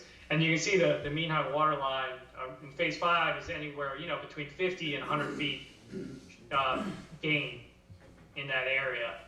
And then you also see some spreading in the phase 4 area, which is good for this project. But and then the Seaview Pier area, again, it shows a little, almost, 30 to 40 feet of mean high water gain over last year. But then again, similar to the unit volume, and obviously there is a correlation between mean high, volume change and shoreline change. The Onslow County Beach Access area did show some mean high water erosion, and the mean high water shoreline erosion, and the Marina Way area also did. And then there is, some additional, and I did mention that the St. Regis, there was some volume loss, but then obviously the dune loss, but then there was some intertidal beach gain. So it was near even, but it is an area that needs some sand. And then the mean high water line did grow up here in the phase 1 project. So to just quantify these values, then again, we're doing the volume calculations up here. We're doing it on three different areas. We're doing the upper beach to the dune to the mean high water, and then we're doing dune to the mean low water, and then we're doing dune out to the depth of closure, and we're doing volume calculations. And you can see in phase 1, it showed about 120,000 cubic yards gain overall. And, you know, the mean high water, the upper beach did well. Phase 2 did lose some material, about 20,000 cubic yards. And then, you know, the beach and the dune lost some material. Phase 3, similar, about 28,000 cubic yards of loss. Phase 4 gained about 100,000 cubic yards, and we're attributing this to spreading from the Phase 5 truck haul project. And then you can see the beach and dune system did well. And then Phase 5, there's 255,000 cubic yards of material that was accounted for. And the upper beach is very healthy here. And you can see that the dune to mean high water is very healthy. And overall, the town-wide, the town gained about almost 425,000 cubic yards of material. And the upper beach areas did, you know, okay as well. When you average, over here we have mean high water change. Everything is in the positives, which is good for averaging. Phase 1, you know, the mean high water line overall is, you know, almost 25 feet wider. More seaward. The Phase 2 project, the mean high water line has been pushed seaward. Actually, in the Phase 5, and you know, in the Phase 4, but you know, Phase 3 is, you know, pretty much right around 0. So obviously, Phase 2 and Phase 3 areas are the areas that, you know, are going to need some attention here in the near future. And I guess, you know, we can work with the town on that. But, you know, overall it was, you know, a good year. And the town does, you know, appear to be, you know, keeping up with erosion and even getting ahead of erosion, which, you know, helps the resiliency of the town. Just a quick overview. Basically, just what we just talked about, the beach, there was an overall gain of about 424,000 cubic yards of material, and that was largely due to nourishment efforts. We have that 20,000 cubic yards planned for replacement in Phase 1 this winter. Alice mentioned a few of these others already.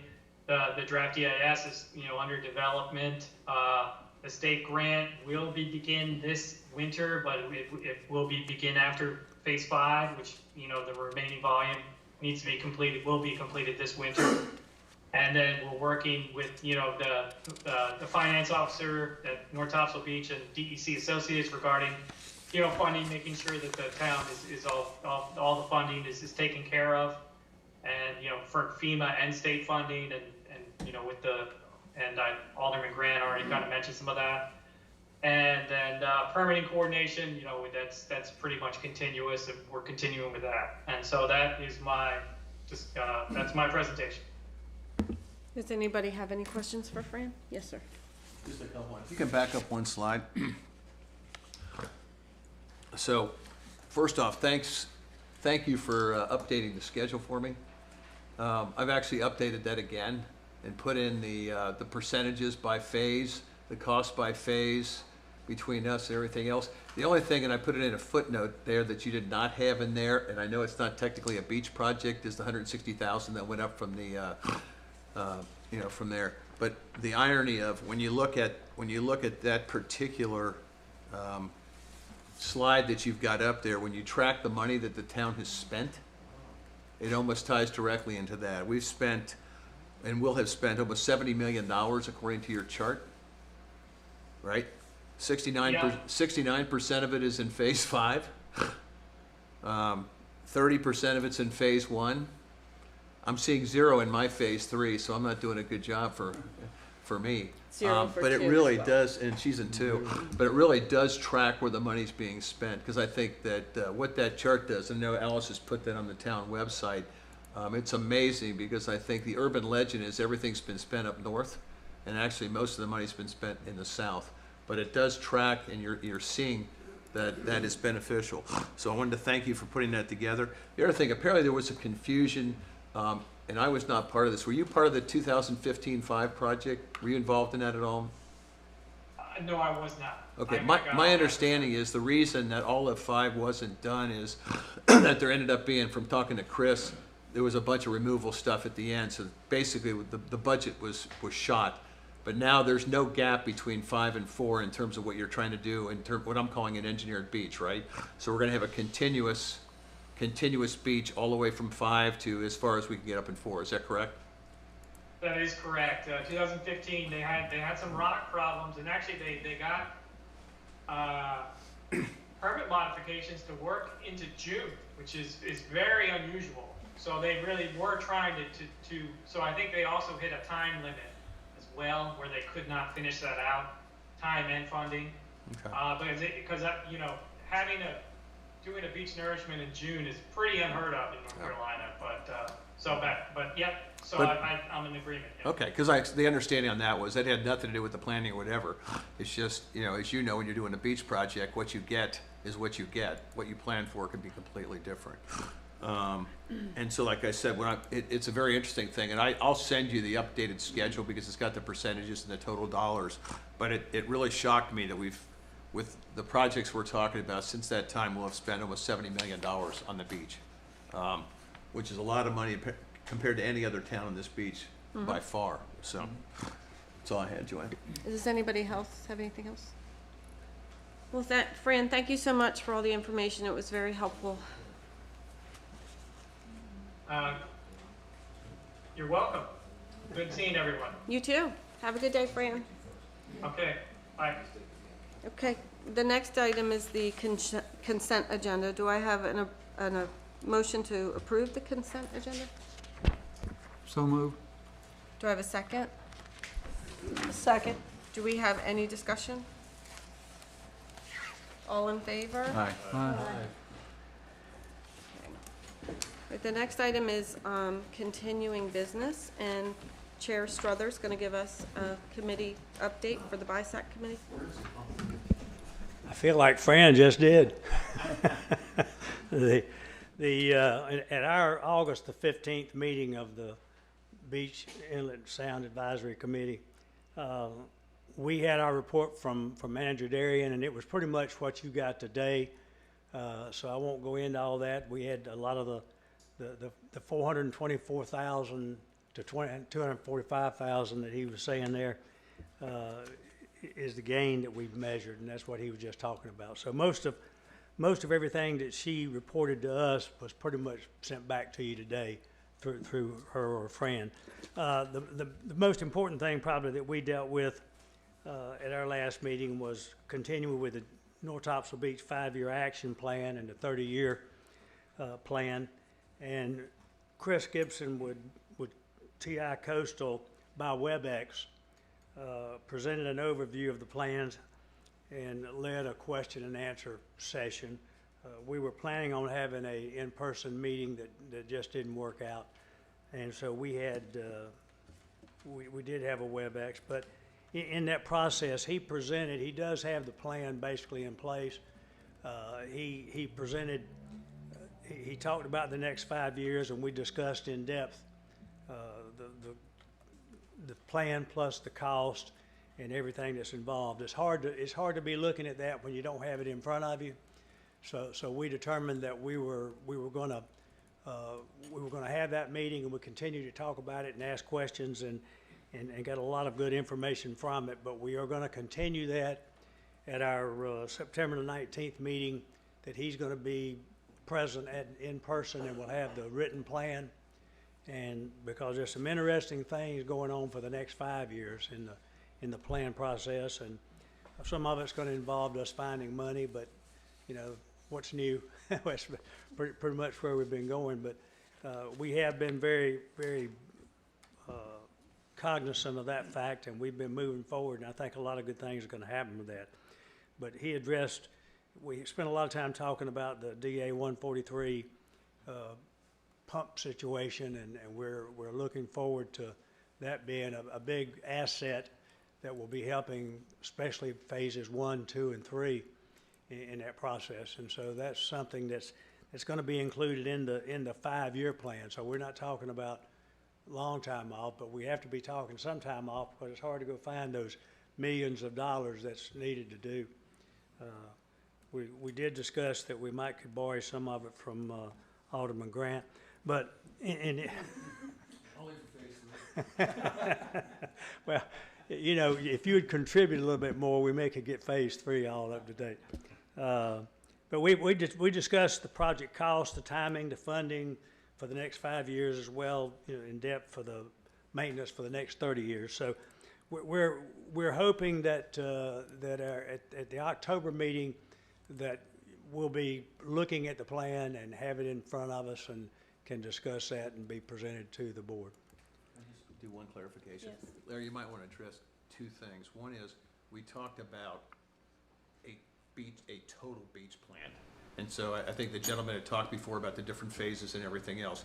But the goal of the committee is to hit and make it one beach, and that's what right. Chris is working Well, towards. and that's been discussed, and I think it's going to happen. I mean, I think at some point in time it's going to need to happen because the phases confuses saying when you start trying to get money and you start trying to do various things. So, you know, we look at it in phases, but the goal as fast as we can do is to have all 5 phases be engineered beaches.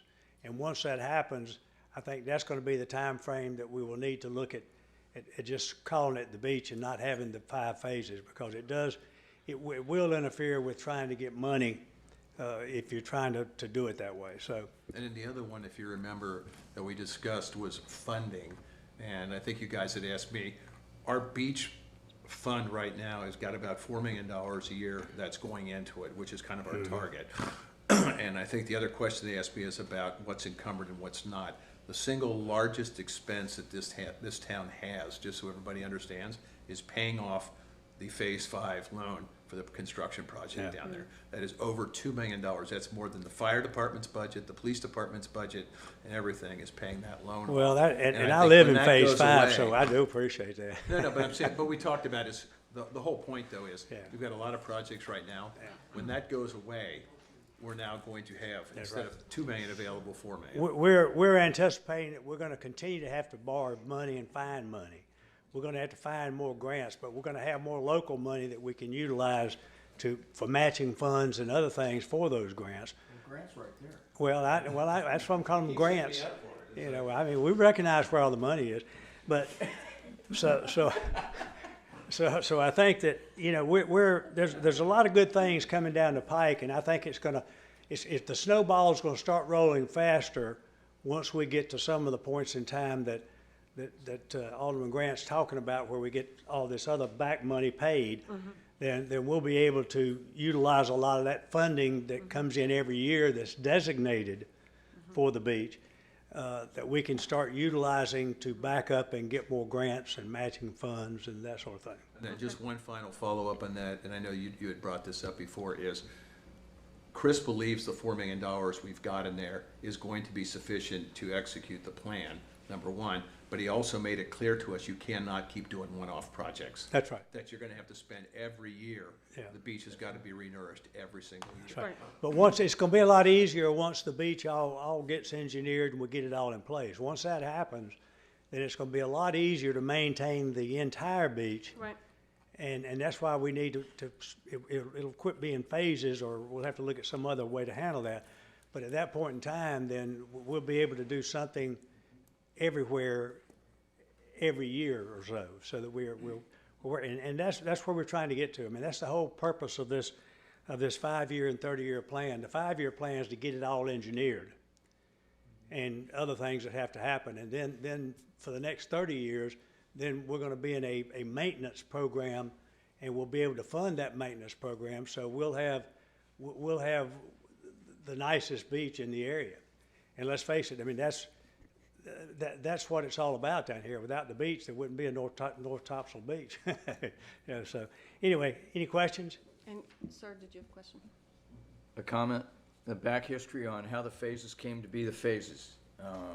For those that don't know, it goes all the way back to when the board, and this is way before us, back in the probably early 2000s, started talking about nourishing the beach and what it was going to take, and it was realized that because we have 11.2 miles of coastline, that there would be no way to financially be able to pull that off at one time. Yeah. So they broke it into 5 phases. Yeah.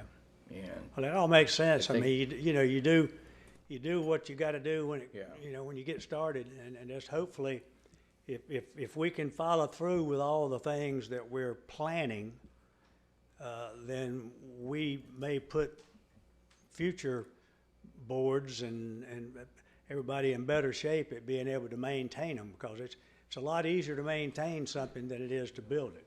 Sure. And so once we can get the beaches all built and engineered, then the funds that we're bringing in will be used for maintaining, you know, except for hurricanes and things that you can't account for, but on an everyday basis. Thank y'all so much. Thank you, sir. Thank you. Okay, the next item on the agenda is the Cobra update from Alderman Leonard. Yeah, first of all, I feel a little bit of a disadvantage, you know, following Larry with that shirt. I don't know if that thing has a volume control on it or not. I just want to, well, actually,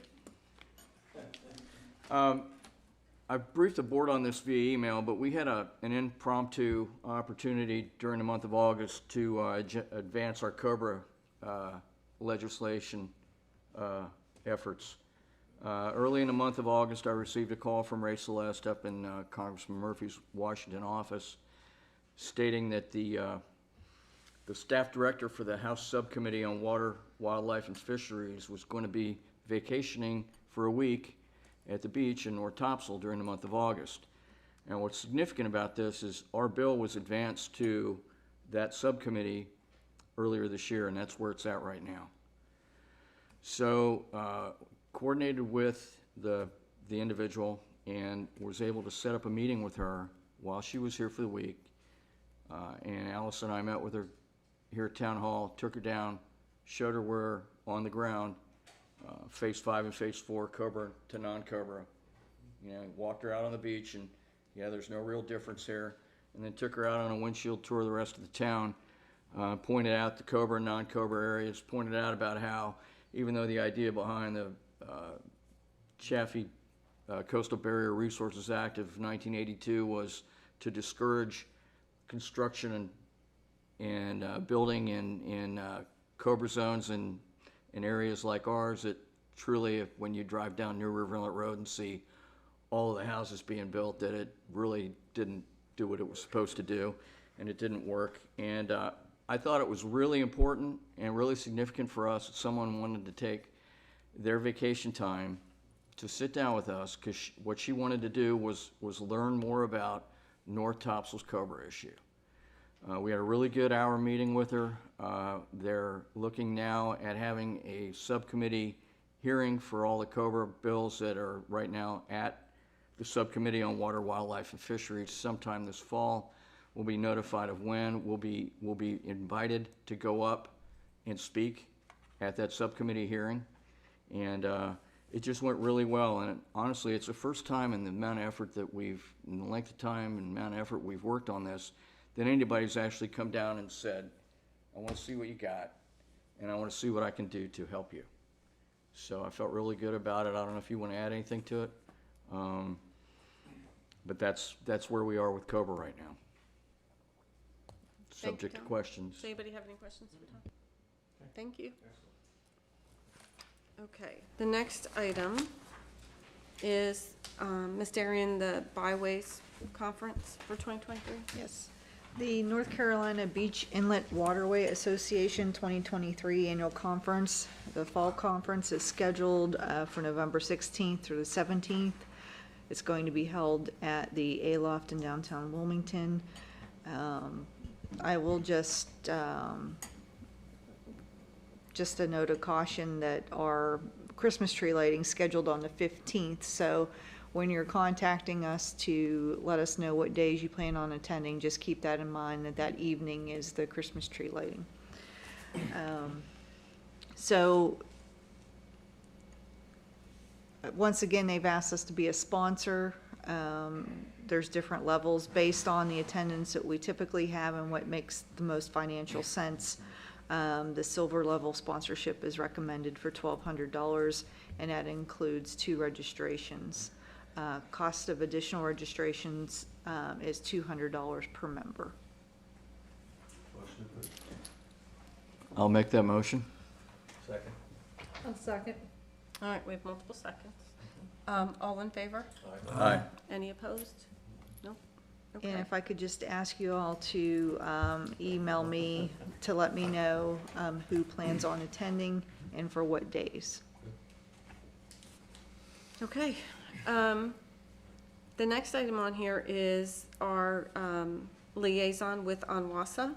I have been talking a little bit with Alderman Grant because of all of the growth and development that's happening in our area and as it relates to how that overlaps or needs to be coordinated as well with Onslow County and the utility companies. As everybody knows, because it's public knowledge, that Onwasa is in the process of purchasing Plurus so that we would have one provider for water and sewer, which is wonderful. But we did experience quite a few water supply issues this summer at peak season that I will say Onwasa really did the best that they could as far as trying to assist us, and it really did help, but we don't have a long-term solution. And that's going to get, in my opinion, potentially worse as we develop, and we haven't even started developing the Plurus, infrastructure of that 80 acres yet. So when we were talking, Alderman Grant does have a background in utility companies, and he has volunteered to take my seat on Onwasa, and I don't have an issue with that because I think, quite frankly, he has more of a background in the utility company space than I do. So I think that he would be a huge benefit for our town on that board. But I wanted to bring that up now because typically we have this conversation after elections and we do it then. So I don't know if anybody has any concern with Rick stepping onto the board. It doesn't mean we won't have that same discussion after elections when we nail down who's on what board, but. Will you still be his second in case he's Yes. out of? Yeah, I'm happy to do it. I just think that right now with the growth, Yeah. I think he's got the time and he's got the background. Yeah, I mean, I used to run a public utility, as you know.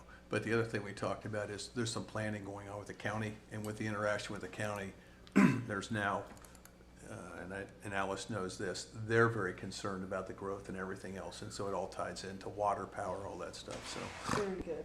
Yeah. Well, I think since you're already designated as our liaison to the county, and this is a county-related issue, and, I've seen it over the years go both ways where it was the mayor or, I remember Dick Farley did it years ago as an alderman, so it's not like we're, jumping off the tracks or anything like that. I support it. Okay. Does anybody else have any concerns? I support it. Okay, then Rick, I'll reach out to Frankie and get that moving. And the next item would be an additional open forum if we have anybody signed up. Anybody, does anybody like to speak? Yes, sir, come on up. You know the drill. I refuse, Joanne, to tell you where I live. 2224 New River Inlet Road, number 138. My question is for Tom Leonard. Currently, what would you say the percentage of our town is in federal versus Cobra? So how many people would it affect if we could get it into federal? I think we're at about 60-30. I actually went out and drove it the other day, and I've got some notes if I can find them. Funny that you mentioned that, because, yeah, I forgot.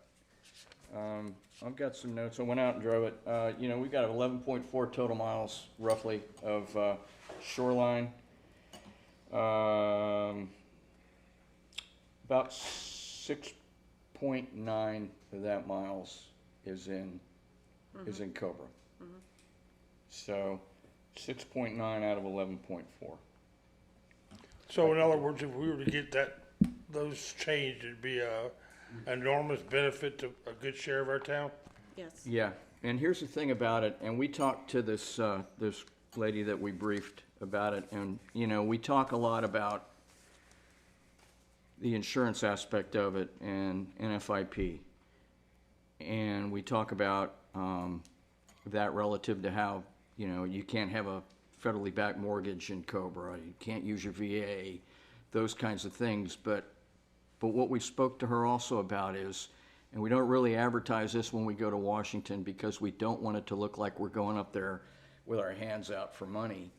But in reality, we are, because when it comes to storm funding for storm relief for the beach, you know, we can sometimes get funding for our Cobra beaches, but it's much more difficult than it is for our beaches that are not in Cobra. And that's as big as the other part of it. We tend to not really speak a lot about that because, again, we don't want it to look like we're just, you know, up there with our hands out. But reality is it's a big deal too. And I appreciate it, Tom. okay, thanks. Anybody else like to speak?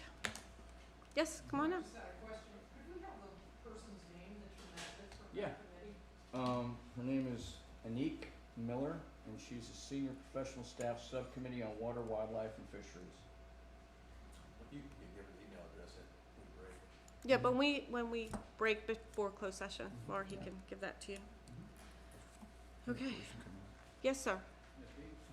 Sure. Hit the button. Here. Microphone. There you go. When it's red, you're good. There. There you go. Thanks. Just briefly, as a biologist and science teacher for half a century, who used to pay my bill up at Plurus, and they even gave me a tour one day I was there of the whole facility. Yep. I've noticed there's some construction work going on up there. Using the scientific method, you want to be sure your evidence has HAS to be H honest, A accurate, and S specific. So I've seen some construction up there in the Plurus site. I have no idea what's going on or why Onwassa would be taking over Plurus, except I did see something about how Plurus had certain regulations, and now with Onwassa, there won't be those regulations. So No. what's going on? So Onwassa is at the point where they need to increase capacity, and Plurus, who already services North Topsail Beach and some of our surrounding areas in Onslow County, was at the point where they were interested in selling. That 80 acres is separate from this whole transaction. Plurus has retained or is selling that as commercial development space. So then it goes back into the growth issue that we have. So how many acres is Plurus required now to have for sewage treatment?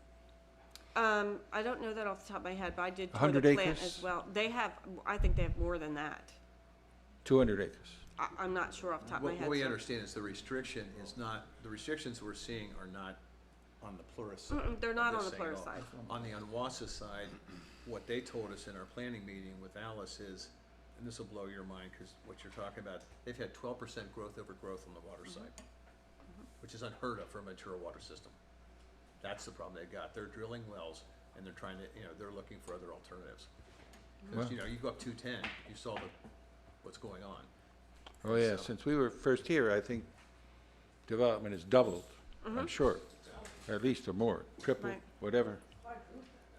Quadruple, okay, I've been here since 2001, and yeah, I'd say it's quadruple. okay. So environmentally speaking, are we doing the right thing? Yes, I mean, that's already, the vote has already been passed from the Onwassa board perspective, like that is moving forward. That's not something that this board has control over. I am currently a board member on the Onwassa board, and Yes. Alderman Grant has just volunteered to step in because he has a background in utilities. Okay, I understand public service. so I'm just, That's a well, good question. It's the whole infrastructure issue about what's there and can it handle the Right. growth and, everybody was around here on July 4th, knew what the water, at least in my house, was like, if you want to call that water, wasn't coming out, so. but even though they both deal with water, Plurus, of course, is sewage. Yes. And Onwassa is fresh water. Onwassa is also a sewer provider, just not for us. Right, right. Right. Okay, I was a little concerned about getting our fresh water and sewage mixed up here, No, you know. the Plurus plant here will not, yeah, we're good. Thank you, sir. Thank you. Okay, we're gonna move on to the attorney's report. No report, other than We talked about it in the public hearing, so. Okay. My only report would be, it was nice to see everybody out here today. I appreciate you coming. I appreciate those who are also watching online. I would like to echo what Alderman Leonard had taken the time to put in the resolution, which is just my thanks to the entire staff for everything that they do, not just that storm that we were lucky enough not to have much of an impact for, but even all the emergency calls that we handle. When you go through the packet, you'll see how much our EMS folks, like the calls are just, they're there. When you see a fire truck going out, they're on call, and police is there everybody's there. Everybody's there. So thank you to everybody. And I'm gonna start with Alderman Plettle. Thank you. I'm going to echo you as well. Thank you so much. When these storms come up, we're of course very grateful that they're small ones, but that provides such good training for the staff, making sure all the communications are working, making sure everything that's set in place is done. And of course, we're still at the beginning of the season, relatively, so don't let your guard down, and let's hope that nothing else happens. As for the sea turtles, our nesting season is now over. It concluded at the end of August. We still have hatching season, so please keep your oceanfront lights off. But it's not a contest, remember. But North Topsail Beach did have the majority of nests. It's 63. Surf City had 25, and Topsail Beach had 20. That concludes my report. Thank you. Alderman Leonard. So we won, Yeah. but it's not a contest. Okay. Appreciate everybody coming out. I want to extend, again, both to the manager and the staff, job well done in this last storm. And much as it's already been said, it's sort of a dry run when it isn't really a hurricane to dust everything off and work through it. I don't know if this is the right place to do this, but I'm going to do it anyway. I just wanted to inform everyone that on the 1st of this month, I lost my next door neighbor, Derek Williams. He was 56 years old. He turned 56 on the 17th of August, and he was a great neighbor. He was a hard-working countryman and an honest gentleman, a fine gentleman, and I'm really going to miss him. That concludes my report. Mayor Pro Tem. So yeah, I would like to echo what's been said by the mayor and other aldermen about the great support that the town managed to put in preparing for the storm. Also thank the town staff, because some of them had to be here at 5 a.m. in the morning to man stations and be prepared for the storm. So a big shout out to the staff for their extraordinary effort. And that concludes my report. Alderman Fontana. Yeah, I'm gonna sound like a broken record, if you all know what records are. But want to also thank Alice as well, and just one thing that she told me that kind of just reflects the whole attitude of her and the staff. I can't remember what day it was, but she was running around doing all kinds of things, and I said, Alice, have you get home and get some sleep? She said, no, I could just go sleep later. But right now, I gotta be here. So that's the kind of dedication that Alice has, and from leadership on down, that she kind of passes on to the rest of her staff, that, we'll get sleep when we can get some sleep, but not now. So the other thing also, again, echoing some of what's been said, the hurricane season is only half over. Don't let your guard down. I've been looking at the websites, National Hurricane Center, and there's Hurricane Lee, who's apparently going to be a big hurricane. If you extrapolate the cone, which is a dangerous thing to do, it heads right towards us. Hopefully it'll veer north. So just make sure everybody doesn't let their guard down, and also adheres to all the requests to put your trash cans back back up, to tie down everything. And just, whatever it is, but we just need to make sure that we'll be prepared and not get complacent on it. That's all I have. Alderman Grant? Echo the other comments, and then to give kind of I think generally I've let you guys know this, there's been a lot of information, I think, that's been out there in different sites about what's going on in the town and those type of things, and I'm not up for election this time, so it's not an election pitch, but there's a lot of misinformation out there about what's going on in this town, about, oh, what do I do with my taxes, you're doing this, you're mismanaging it. Honestly, if you look at the website and you look at the information, that couldn't be farther from the truth. And I've put together a PowerPoint that I'm going to be meeting with a lot of the HOAs or individuals if you guys want to do this. I'll end up posting this online. I thank Alice and Caitlin, if she's still here, for helping me with the math on this kind of stuff. But the summary of this type of thing is, and I mentioned this before, we've got almost $70 million in projects that will have occurred since 15. And actually, we've got about 40 million projects that are occurring in the last 3 or 4 years on the beach. We've obtained, through Alice and her team, over $12 million in grants and/or outside funds that didn't cost the town anything. We've got a fire truck loan at 0%. We've paid off $7 million of the Phase 5 loan already. So fiscally, we're in a much better position than we've ever been. We refinanced that loan as a special obligation bond and saved ourselves hundreds of thousands, if not millions of dollars in interest. We've got a 30-year beach plan under development, a BISAC committee formed. We've got COBRA progress that Tom talked about.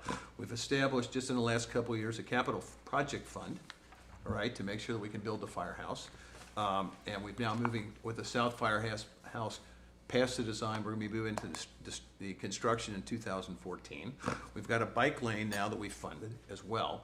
And fiscally, and I've confirmed this with her and our financial people in looking at this, 3 or 4 years ago, we could not even have done the beach projects we're talking about, because every beach project that you're looking at is what's called a reimbursable project, which means you got to have the cash up front. This town did not have the money up front. You know, we've got the single largest expenditure of one item that we have right now is $2 million we're paying off the Phase 5 loan. And once we get past that, more money in the beach, we're going to be able to take care of building the firehouse and doing those capital projects. We've got 40 to 45% of the town's budget that is going to go into the capital fund, okay, and into the beach fund. And those are forever. Beach fund is 35% of the town revenues going into the beach. And so when you look at the fiscal things that Allison and her team have done, the money that's come back in, when you take the time to go through the budget and you look at those things, you'll realize how much progress she's been able to make and her team have been able to make in this town to put us in a position where we can actually pay for things. And I think anybody that's looking at taking out a home loan realizes right now, we don't want to be borrowing money as a town at 8 or 9%, which is what you're looking at. And so kudos to you and your team, and to the people up here to push this stuff. But I'm really getting frustrated because I hear people talk about, well, they're not managing this and they're not doing that. My business has been running multi-billion-dollar companies. Okay, as a CEO, I'm chairman of the board of a company right now, and I can tell you the steps that have been taken in the last couple of years with Alice to get the fiscal stuff under control, to get the budget stuff under control. And also my thing talks about where does the money go? How does the money come in? Where it's being allocated and stuff. Because, and this is my last comment, for example, people don't realize the property tax change is because Onslow County does a 4-year revaluation. Go on their website, it'll show you what happened. My house was in the zone, there was a 114% increase in value where I live. That means my taxes went up. Our rate went down, Onslow's went down, but only about a little less than 40% of the property taxes that you pay actually come to the town. The rest goes to Onslow County. But we've also had success with Onslow County because we just got a check, where's Caitlin? Little under $500,000 going to our capital fund to work for fire trucks. We've got $150,000 they're giving us every year right now to help pay off the loans that we've got for beach projects. And they've done another, and that's in the summary I've got. So to the extent that you would like that, or in your homeowner association, I'm out there, not running for office, but frankly, having run businesses and still running businesses, I was getting very frustrated with this, with information out there that's frankly wrong. Now, it could be that just don't take the time to understand it, but when you look at what's gone on in this town the last couple of years and how fiscally sound we are, we spend more money on the beach than Surf City does. People don't realize that. Our tax rate's the same as Surf City's, and we put more money in the beach fund than they do. All right, so anyway, I'll get off my high horse, Okay. but it's frustrating for me because I've just seen, and I know some of my BISAC members back there, the strides that we're taking on the beach, and Larry's been part of that as well. It's pretty dramatic what we're trying to do in terms of, and putting 30 to 40% of the town's revenue into the beach, I think is a very sound financial thing for us to do.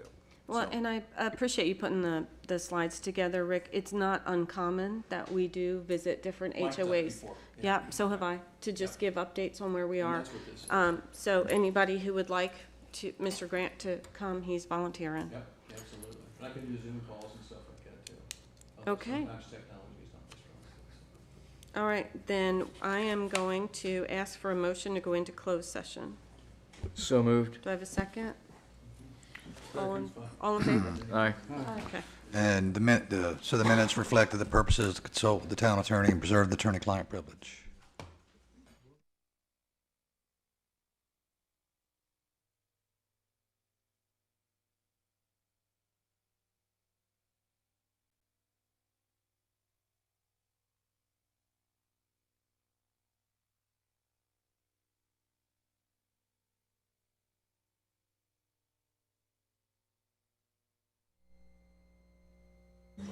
We are back from closed session. I'd like to report no action was taken in closed session, and I'm looking for a motion to adjourn.